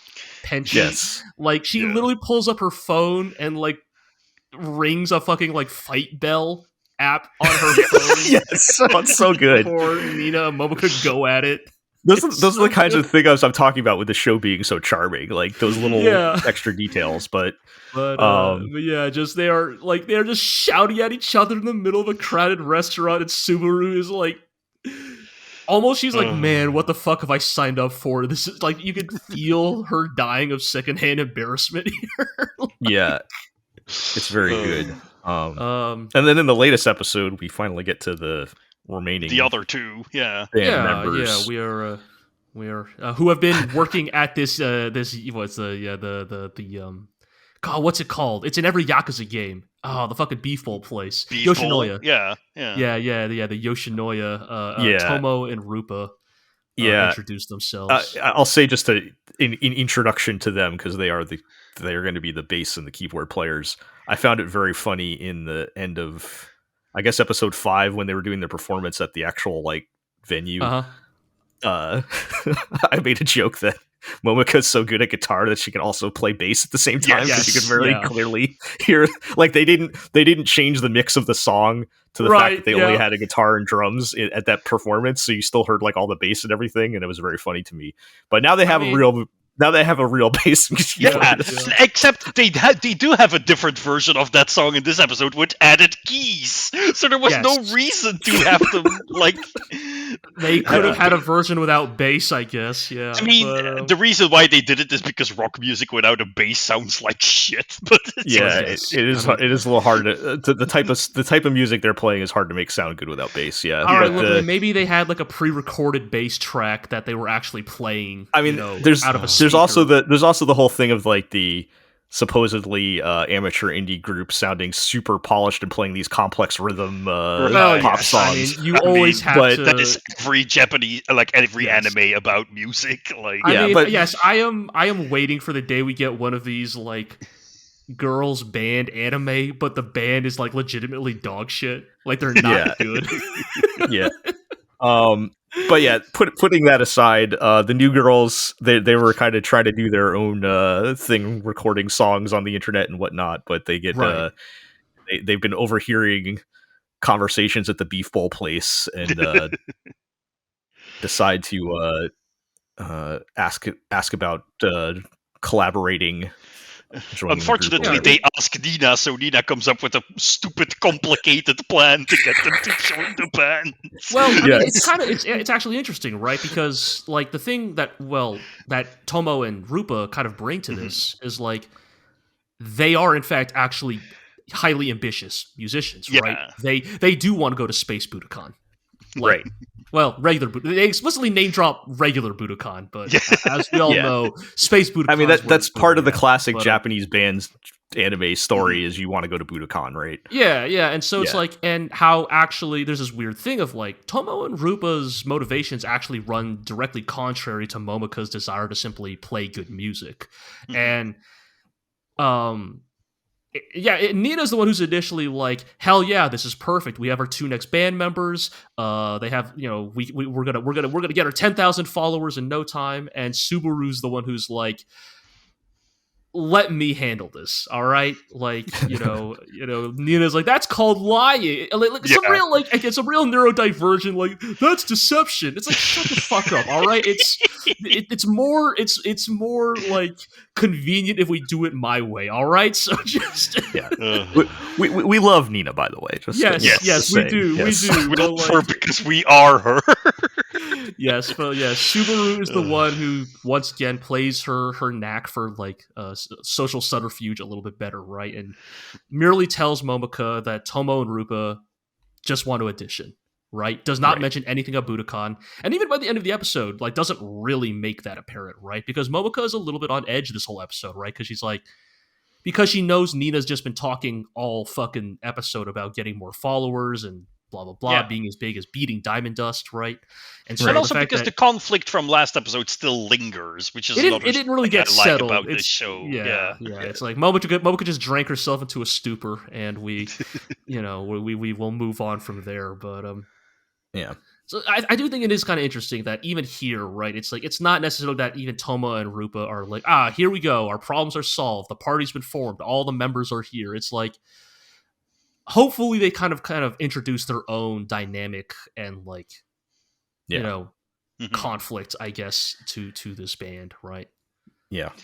I just think they're doing a great job of finding different ways to approach a very, because if you just read the plot, they're not really doing anything new, but the way they've built these, multi-dimensional characters, one of my favorite words, totally. And they've established a unique chemistry with them.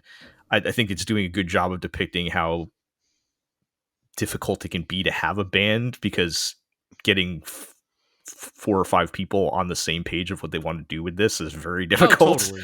And they're capturing a lot of the nuance of that. And on top of that, I mean, it's a comedy about a bunch of lovable dirtbags. I mean, totally. These are all things. Really I'm a sucker for band stories, and I'm a sucker for comedies with lovable dirtbags, and we've got both. I do love the sequence where Rupa approaches Nina and Subaru, just hands them the business card, and is like, all right, let's talk shop. And basically, like, Rupa's like, so we've kind of been like cyber stalking you guys for like the last like 3 weeks. Like, like you guys have been coming into our restaurant, and then like, we've just been kind of following up on your presence on social media and watching your YouTube videos. And Nina like keeps doing like, these faces basically. Yes. The Nina faces are great. Yeah. Yes, some very good Nina faces these last couple of episodes. Yeah, I will say, like, the voice acting for the main 3 is very good, which is weird since these are literally like people they plucked off the streets. Well, yeah, I think they had some kind of like, I don't know if it was a contest or something. Like they've literally just plucked. Yeah, amateur. I mean, they did what they do for all of these like mixed media idol projects, which is like trying to launch new voice actors. The interesting thing with this, right, is like, they didn't cast voice actors first and then train them to become musicians, right? My understanding is these 5 were musicians first, and that's interesting. I think they were part of a band already, like okay, so they know, and so that is why like some people have noted that the voice acting for the 5 kind of varies a little bit, right? Like Nina kind of probably is the most. It would not surprise me if whoever Nina was cast by, which of you 5 is like the most conventional, like is the most conventionally good sounding voice actor. Yeah, I think Nina and Subaru are really good.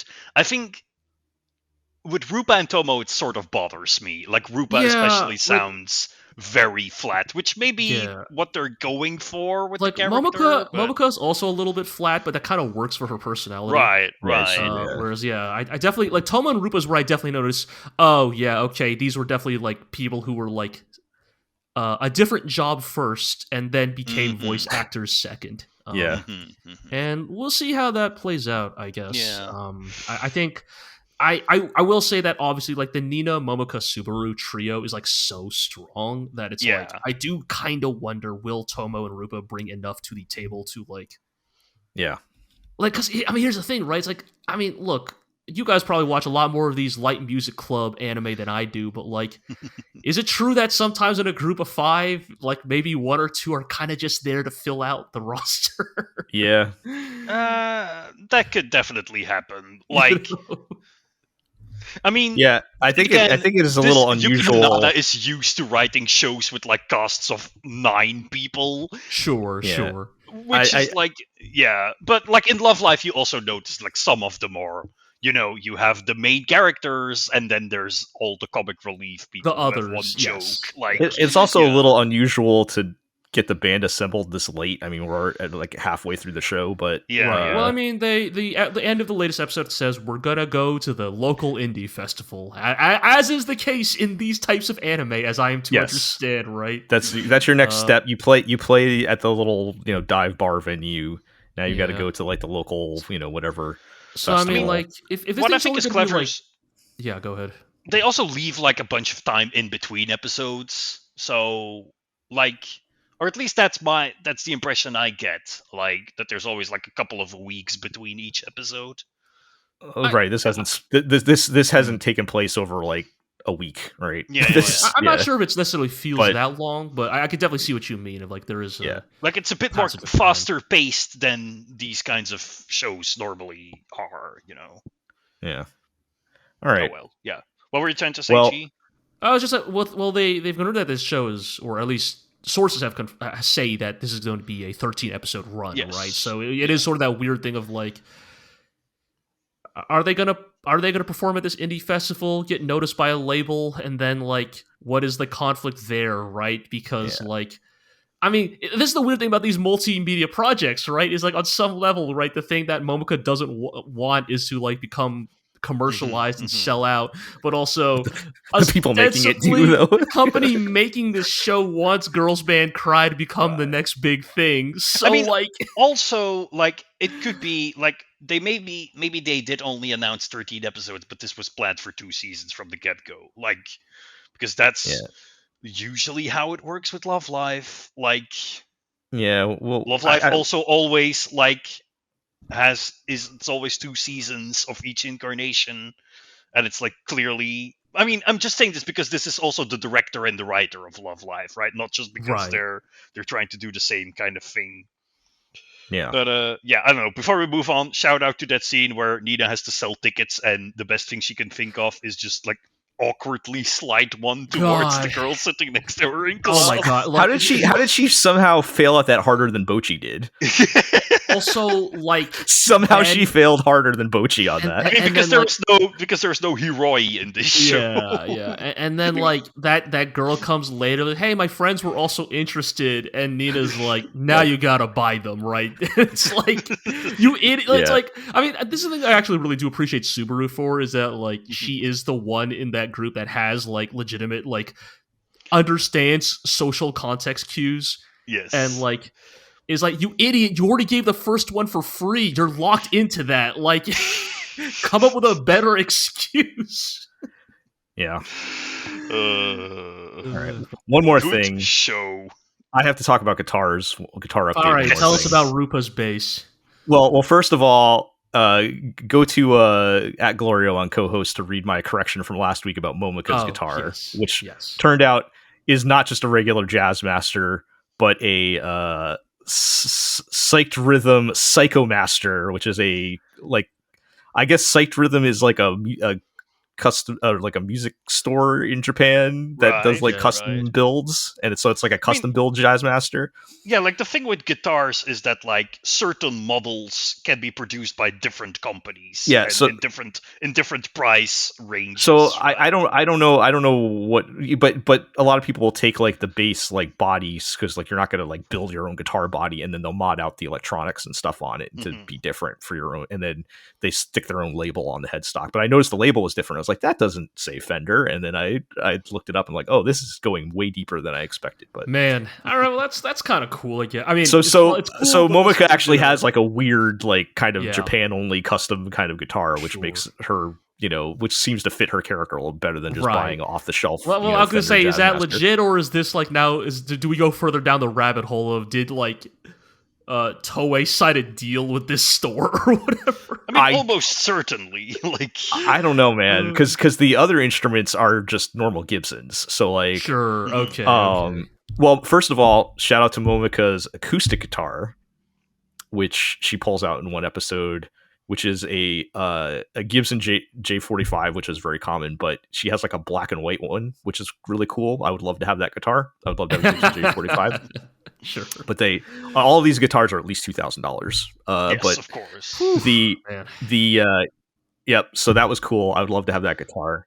And then we see, what's the bass player girl's name? Rupa. But yeah, so we see her, and we saw her in the OP. She is playing a Gibson SG bass, which is a little unusual. Right. Okay. Gibson SG is a common guitar, but you don't see it as a bass. So like for like your like regular guitar, that SG is the one with the devil horns. It's got the double cutaway, right? You'll see that pretty common for like your lead guitar or your regular guitar, but a little less common for bass. So that was pretty cool.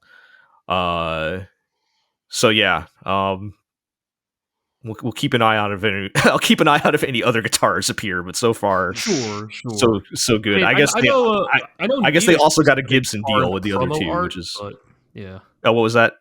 I know Nita shows up in the promo art with a guitar, but so I saw. I think in the promo art, and I saw some art from the manga where she is playing. I think it's also a psyched rhythm, so it's a custom Telecaster, which I'm a Telecaster guy, so I'm very interested in that. I might. Yeah, that's definitely a Tele. Damn, that's why Girls Band Cry's the best anime of the season. Yeah, so I might have to check that out. If Nina has a cool guitar, maybe I'll have to go.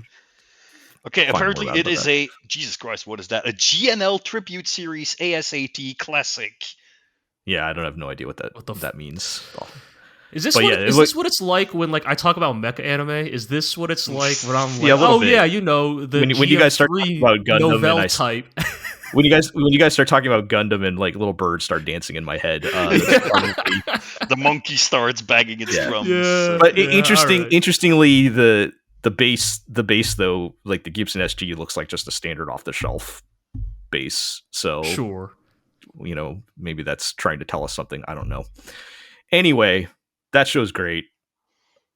I hate flying to Japan every week to watch it, but yes, it's very good. We do it for you. Should check that out. All right. I think GNL is supposed to be like the super fancy Fender. I'll have to look. I'll have to look that up. We'll issue our correction next podcast. Yeah, I'll look that up. Send a yellow postcard to the GLORIO blog. Yeah, I mean, it hasn't. Her guitar hasn't even shown up in the anime yet, so yes, we'll wait till check it out. All right, let's talk about Tonari no Yokai-san. I wasn't ready for this show to turn into like it got weird. Men in Black. Weird. I don't know, like X-Files? so kind of the core of these two episodes is we get a little more backstory on Yuri, who's the cool fox lady teaching Buchio how to shapeshift, right? And I feel like her story is supposed to be like an allegory for dealing with conservative parents. That's definitely fair to say. Like, the subtext, yeah. That's kind of because her parents are against interracial marriage. Yeah, basically, like they established like that in this the lore of this show, right? That like, like there have been certain like yokai families essentially that have been around for like generations, right? With head families and branch family, all that jazz, right? And that.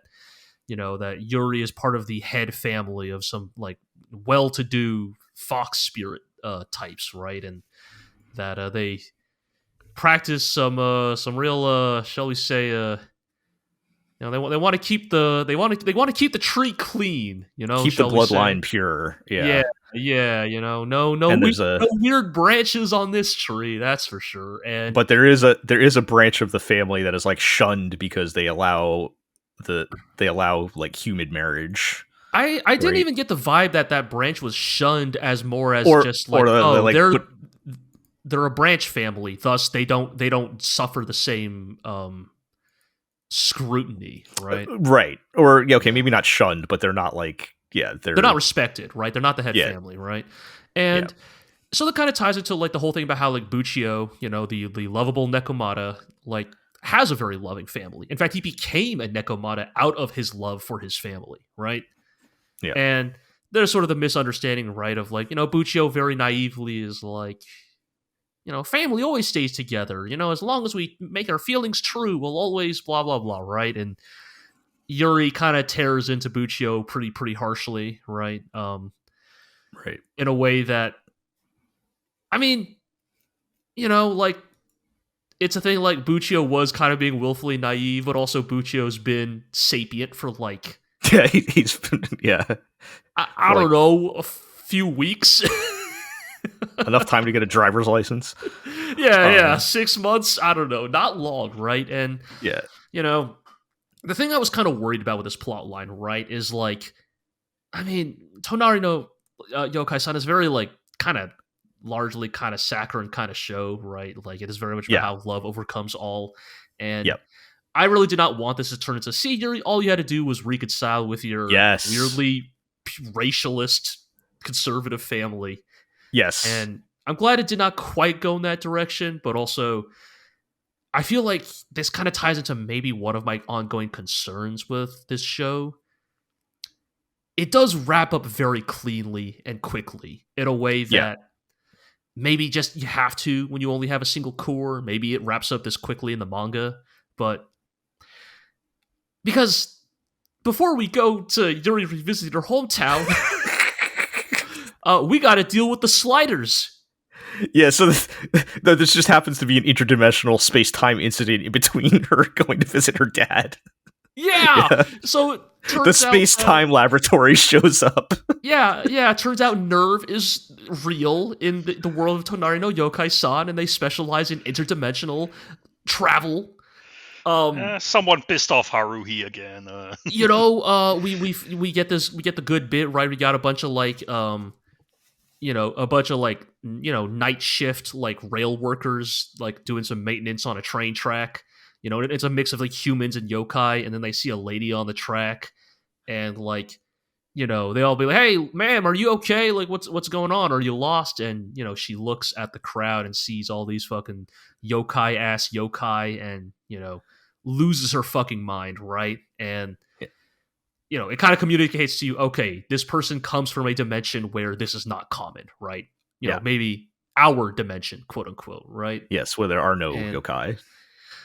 This kind of comes to a head when like dimension A, our dimension, or not the show's dimension Yuri, dimension A Yuri meets dimension B Yuri, and they do the dimensional cross swap as naturally happens when you run into your other space-time self. And it's kind of meant to like be the thing of like it forces our Yuri to like come to terms with like how truly, like if this was her fate to be trapped in this other dimension, how many like lingering regrets she has, how much unsolved business that she is kind of left. And it's a really interesting thing. Like it's they play a little bit with like same thing with like the dimension B Yuri being like, what the fuck is going on here? Like, who are all these monsters? I'm losing my mind. And then Nerve shows up in their white van and is like, don't worry, we know how to fix this. We have a USB stick that will fix this, that they stick in their computer and put it in the computer, click and clack on the keyboard, hit enter button. But I think where you're going with this, G, is all of this occurs in the span of probably less than 10 minutes. Yeah, like 7 minutes, maybe. Where she goes on this whole like interdimensional trip to the world where yokai doesn't exist, and it freaks her out, and then when she comes back, she's like, well, I guess I should go talk to my dad. Well, her brother shows up too, which is like the real but it's just real like push, but it is weird, right? Because it's like I saw this episode, right, and halfway through I was like, oh hell yeah, I'm locked in. Tonari no Yokai-san has just taken the mask off. This is what the real show is. Right. This is gonna be the rest of this show, is fucking interdimensional, lost in time shenanigans. And then it gets resolved by the end of the episode. And I was like, yes. oh, that was... It's just such a weird thing to like inject that type of sci-fi into this kind of show for like a few minutes and then just and it's not like it's a secret either. Like everyone's like, oh cool, the space-time laboratory is here. Yeah, right? no, straight up. Oh yeah, look, it's Nerve. They're right over there. They got their logo on the truck and everything. It's like, yeah, it's just as if this is just the thing that happens sometimes, and people are and you know, in a world where yokai are real, maybe things like that are not as shocking. But I don't know. It was very strange. Yeah, just a little, maybe a little. I would not have minded this being the status quo for maybe at least another episode. Yeah. You know, just to like kind of let it linger, because it is an interesting plot point. And it is a weird like thing to introduce to the plot. And the fact that it wraps up so quickly, it almost kind of puts you in that headspace of like, why did we do this? Why did we do this? Yes. Honestly, if they could, because like I was just saying in the latest episode, Yuri's brother shows up, and honestly they could have just done that, and that would have been enough to convince her, like, because he shows up to say, hey, mom's sick, you should go home, and that would have been enough, I think, to push her to go talk to her parents, right? Like, right, so like, why did... It's like we almost didn't need the dimensional hopping trip. Yeah, right. So like thematically, thematically for the plot, you could have just done that, and I think that would have been fine. You know, that would have been enough to advance her story the way we wanted it to. So, yeah. But to your previous point, yes, I also had the same concern about, is it going to be, oh, well, if we just talk it out, everything will be okay. And to some degree, I mean, they don't even really like engage with the issue at hand very much at all. Like, they don't really talk about why they're so at odds with each other. We kind of have to fill that in ourselves, and it's not too hard to do that. But you know, the conclusion they come to is like, her dad's like, I'm not changing. He's like, basically they resolve to like, I'm not changing, but I'm not going to stop you from doing what you're doing. And that's like the best you can hope for in that situation. Right. It's in some ways, it's a very realistic take on like an icy parental relationship that is like, if you've dealt with, you know, parents or family or whatever, which we probably all have somebody in our family like that. That's like, it's sort of, it does the, like, I think relatively realistic thing of like, Yuri is never going to change her dad's mind and probably never going to get a satisfying answer out of him. And thankfully, she is portrayed as someone who has a strong enough will of character that she's not going to simply forgive him and like reconcile, right? And so all that's really changed since the last time they've seen each other is that she's become an adult, essentially. And essentially, they kind of resolve that, well, we'll never agree, but now we're no longer, you know, adult and child. We're now adult and adult. And, you know, maybe this is just how it's always going to be. Yeah. And you know, maybe it wasn't, I wouldn't call it a realistic portrayal, but I appreciated that they did not have a nice, happy ending to it, right? So that was that was good. That's the last thing I would want out of like this type of storyline. Yeah. Then they also kind of get into the other like sort of unspoken thing that has been true about this setting from the start. A lot of these yokai live for a long time. Yeah. And you know, their human buddies sure don't. Yeah. We kind of get it in both ways, right? Where like Jiro is hanging out with Mutsumi again, you know, the little girl, and the dog lady is like, you know, she doesn't operate on the same timeline as us, right? Like, you know, you should be honest with her, like, because, you know,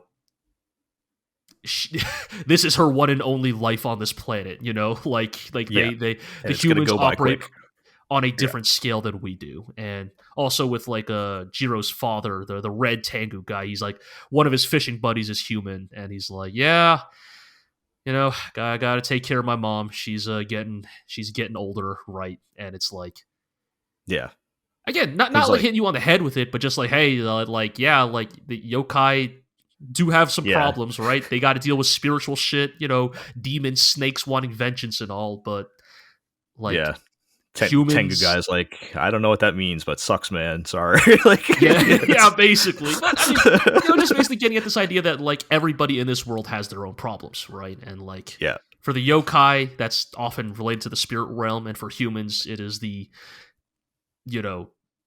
fleeting fragile mortality. Yes. Yes. Nature of human life. Yeah. Fun things to think about. Definitely real. But I mean, it's still like we were saying before. It's still a very like optimistic show overall. Yes. Everybody and then we end generally talks out their feelings and expresses how they're what's on their mind and does their best to agree with everybody. So right. And then we end on the school's haunted. I don't know. Oh yeah, is that the next arc? Like, I mean, this is also the weird thing about the show, right? Is I don't know if that was just a throwaway like incident, or is that going to be the next? Yeah, right. Because like the episodes prior to these two was like about Demon King being like, oh, Buchio, a Moshiroi, he'll be an interesting person, and then we didn't. That guy hasn't showed up in the last two episodes, and now we're dealing with like, a creepy haunted Tanuki or something. Yeah, they got me pretty good. I did not realize that kid was like. Oh, that was the creepiest thing I've seen in an anime in a while. There was like they actually got me pretty good with that sequence. There was like a one of those like anatomical like training dummy things that has like a cutaway of the inside of the human body, but he came to life. It was really creepy, but also the go ahead. Were you saying he's like something? The least creepy part. Like everybody knows him, right? There was that, and then what were you saying? Well, so they're telling the rumors right about like a stuffed raccoon that is actually that was actually a real Baki Tanuki, which is the transforming Tanuki, and that its vengeful spirit haunts the school, right? And it's blah blah blah, and it's these four boys talking about it, right? And they're like, let's go to the science room and talk to the talking mannequin, right? Yeah, and, the mannequin's like, basically. Talks about the concept of the Kodama. If you've ever played a Persona game, you kind of get this idea of like, oh, a rumor that spreads enough essentially becomes made manifest, right? The idea that like you tell a lie long enough, it becomes the reality, right? And he says, "Look at me, I'm a talking mannequin, right? I'm one of the 7 mysteries of like every school in Japan, and eventually it coalesced into making me a real version of that myth." And basically tells these kids, you don't want to spread rumors like that too much because they have a chance of becoming real and maybe not in the ways you want them to, right? Yeah. And the kids leave, and they're like, all right, well, that was kind of creepy. And then they realize, hey, where's that fourth kid with us? The one with the buzz cut who didn't say anything the whole time. And the rest of the kids are like, what fourth kid? Yeah. There was only ever 3 of us. Play the spooky music. It's I feel like and that's the thing, that could have been a throwaway, and I feel like it's just going to be a like one-off scene, because I feel like that was kind of like playing with it was just kind of an interesting idea of like your schoolyard kind of rumor, like whatever monster hiding in the bathroom or whatever, there's dozens of them, which in the real world are just like dumb little kid things, but in a world where yokai exists, that actually could be pretty terrifying. Like those with those kinds of stories could actually be real. So we'll see if anything actually comes of that. But I feel like that was probably a one-off thing. We'll see. It was also weird because it was after the credits. Yeah, that was the thing. It was a post-credit scene. Yeah, it was like a 5-minute long post-credit scene, which was really weird. So I don't know what they're doing. Yeah, Tonari no Yokai said I'm still having a very good time with it, but its focus seems a little scattershot in a way where I'm not, and maybe that's fine. Maybe it is purely episodic, but it is kind of it's all over the place. Yeah, it is a little difficult to tell where the show's going to like focus its attention on, especially as we enter its second half, where theoretically it's a one-course show. It will need to it will need to find something to focus on, I guess. Yeah. Yeah, we'll see. All right. G, do you have anything to update on Blue Archive? I don't know why you keep putting this one last, man. I don't know. But, I haven't re-engineered the list. Maybe I'll put Dungeon Meshi in our honored final spot next time. It is truly not closer material, but I think I kept taking stuff off. I kept taking stuff off the list, and this just happened to be the last thing on the list now. Yeah. But it just not really, man. It's just continue to adapt the events of the anime. You know, we are fully in the swing of the Problem Solver 68 storyline, right? So yes, you know, Aru shenanigans. We get good times. You know, good times as always. We get the Abydos High School robbing the bank, which excellent. You know, is fun in the way that it is fun to watch high school girls rob a bank with assault rifles. You know, we get introduced to Hifumi, right? The unwitting fifth girl who is forced to come along and rob the bank with them. She goes to a different school, Trinity School. Hifumi, who I've just begun to refer to as Based Fumi, for reasons that will become apparent if the Blue Archive anime ever gets a season 3 or 4. She's a regular high school girl, just a regular high school girl who likes, you know, Hello Kitty style plushies. And later in the middle of like an apocalyptic war scenario, basically gives the fun things are fun speech with the same cadence and delivery as my brother is dead, he is no longer here, but he lives on in my heart and on my back.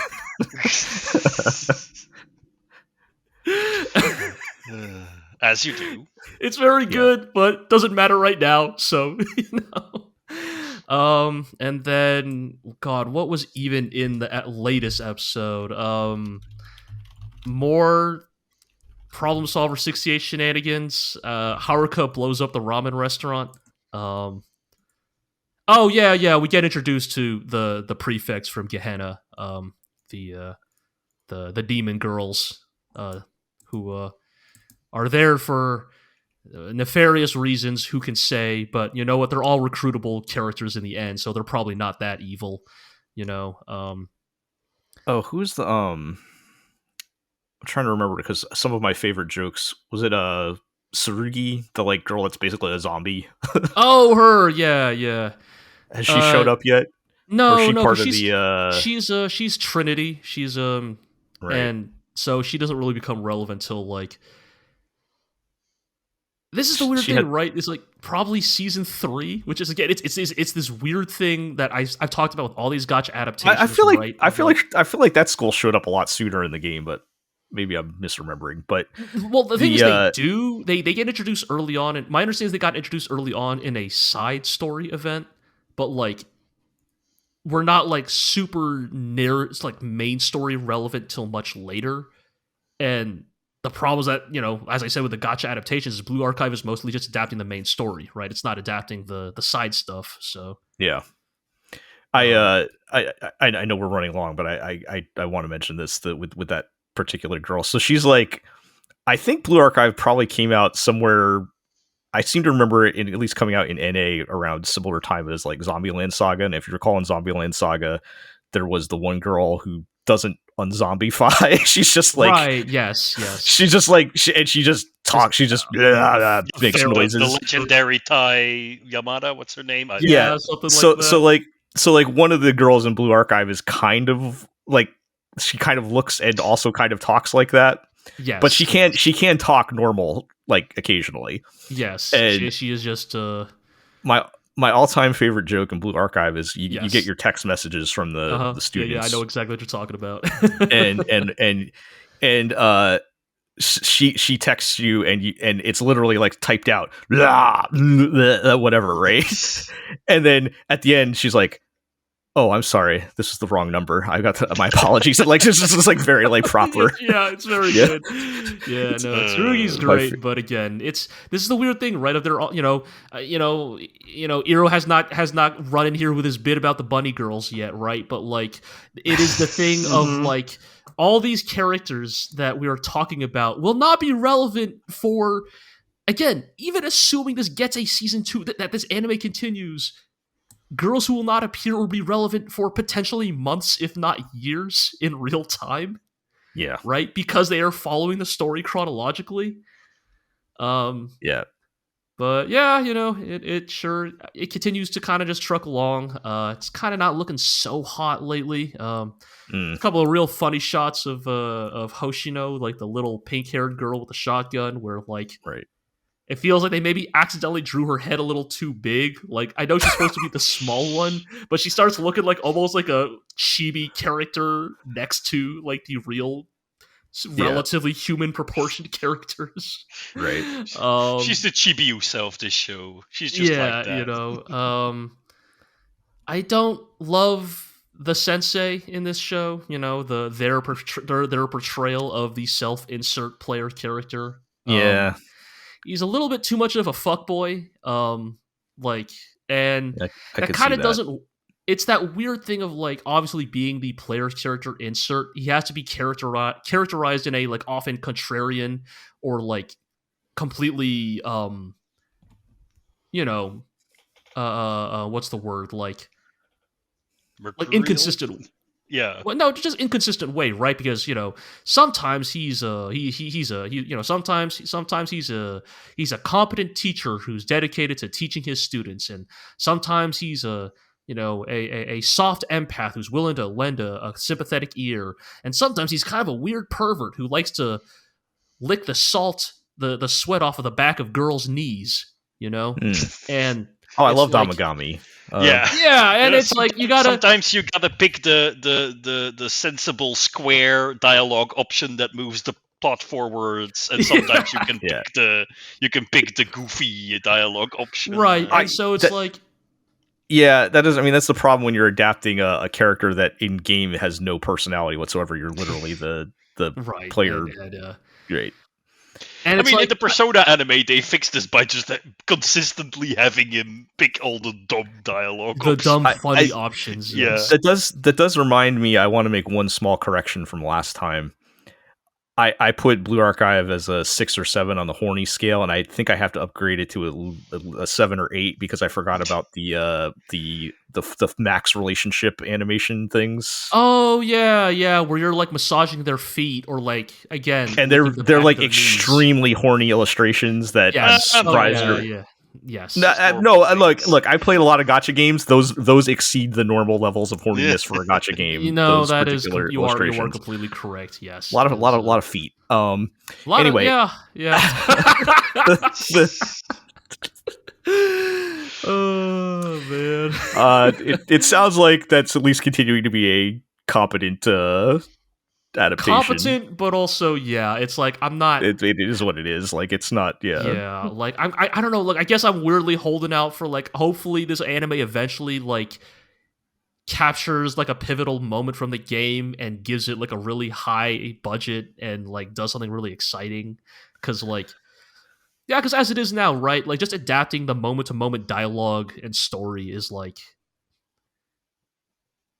I feel like I'm getting surprisingly little out of watching an animated version of this compared to the VN, like what being portrayed as a mobile VN, right? Like I can hear them talk now, but I'm not really getting that much more out of it. Yeah, adding that much to the experience. Yeah. Yeah. So. All right.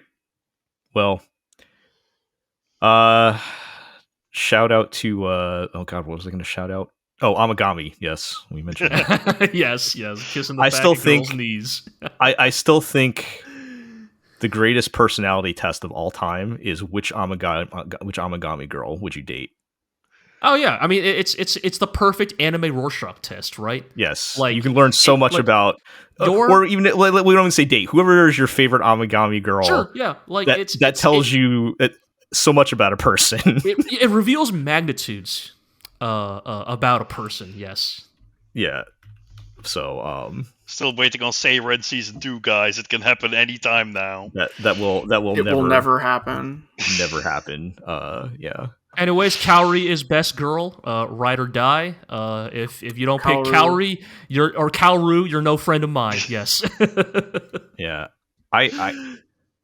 You know what? I don't want to admit who my favorite Amagami girls are. Known Psy lover Gel. All right.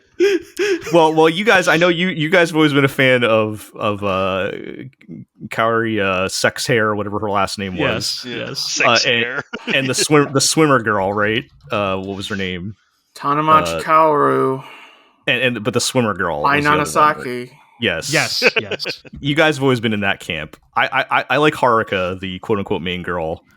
You know, I'll tell you what, Gel. It shows like how much I've grown as a person, that I have softened significantly on. You call her the main girl when that's just because she was first in the anime. Yes. The girl on the cover of the PS2 game is Ayatsuji, not Haruka. Okay, the other girl I kind of like is Ayatsuji, and I'm gonna leave that one. That's hard. That's hard to forgive, but I'm gonna leave that one. Be forgiven. I'm gonna just leave that one where it is. You guys don't have to think too hard about that one. No, I completely understand it. She is in fact an evil woman. Yes, she is the evil woman equivalent for Amagami. She is the most amoral Amagami. Yes. Anyway, I don't know how we got to this, but we need to wrap this up. Maybe next time we were possibly going to talk about you guys' 90s backlog that you're hitting. Maybe we'll have time for that next time. But you guys have been watching Outlaw Star, which I think we mentioned before, and I didn't know you were watching Escaflowne though. But yeah, it's been a good time. We'll maybe talk about that another time. All right. Well, look, we weren't sure if we were going to have 2 hours of content to talk about, and here we are. So here you go. Don't never jinx it. Yeah. Let's wrap things up. Do our housekeeping. You can check us out at theglorioblog.com. You can follow us over on co-host at Glorio. Go to cohost.org if you don't know what that is. I feel like perhaps the co-host user base is plateauing, but please go check that out. Co-host is a cool place. You can subscribe to the podcast on Apple Podcasts, Google Play, Spotify, Amazon Music, Podbean, Stitcher, YouTube, and of course, like, comment, subscribe, ring that notification bell, all those good things. Tell your friends, tell your enemies, and we'll catch you next time. Probably in form of a diss track.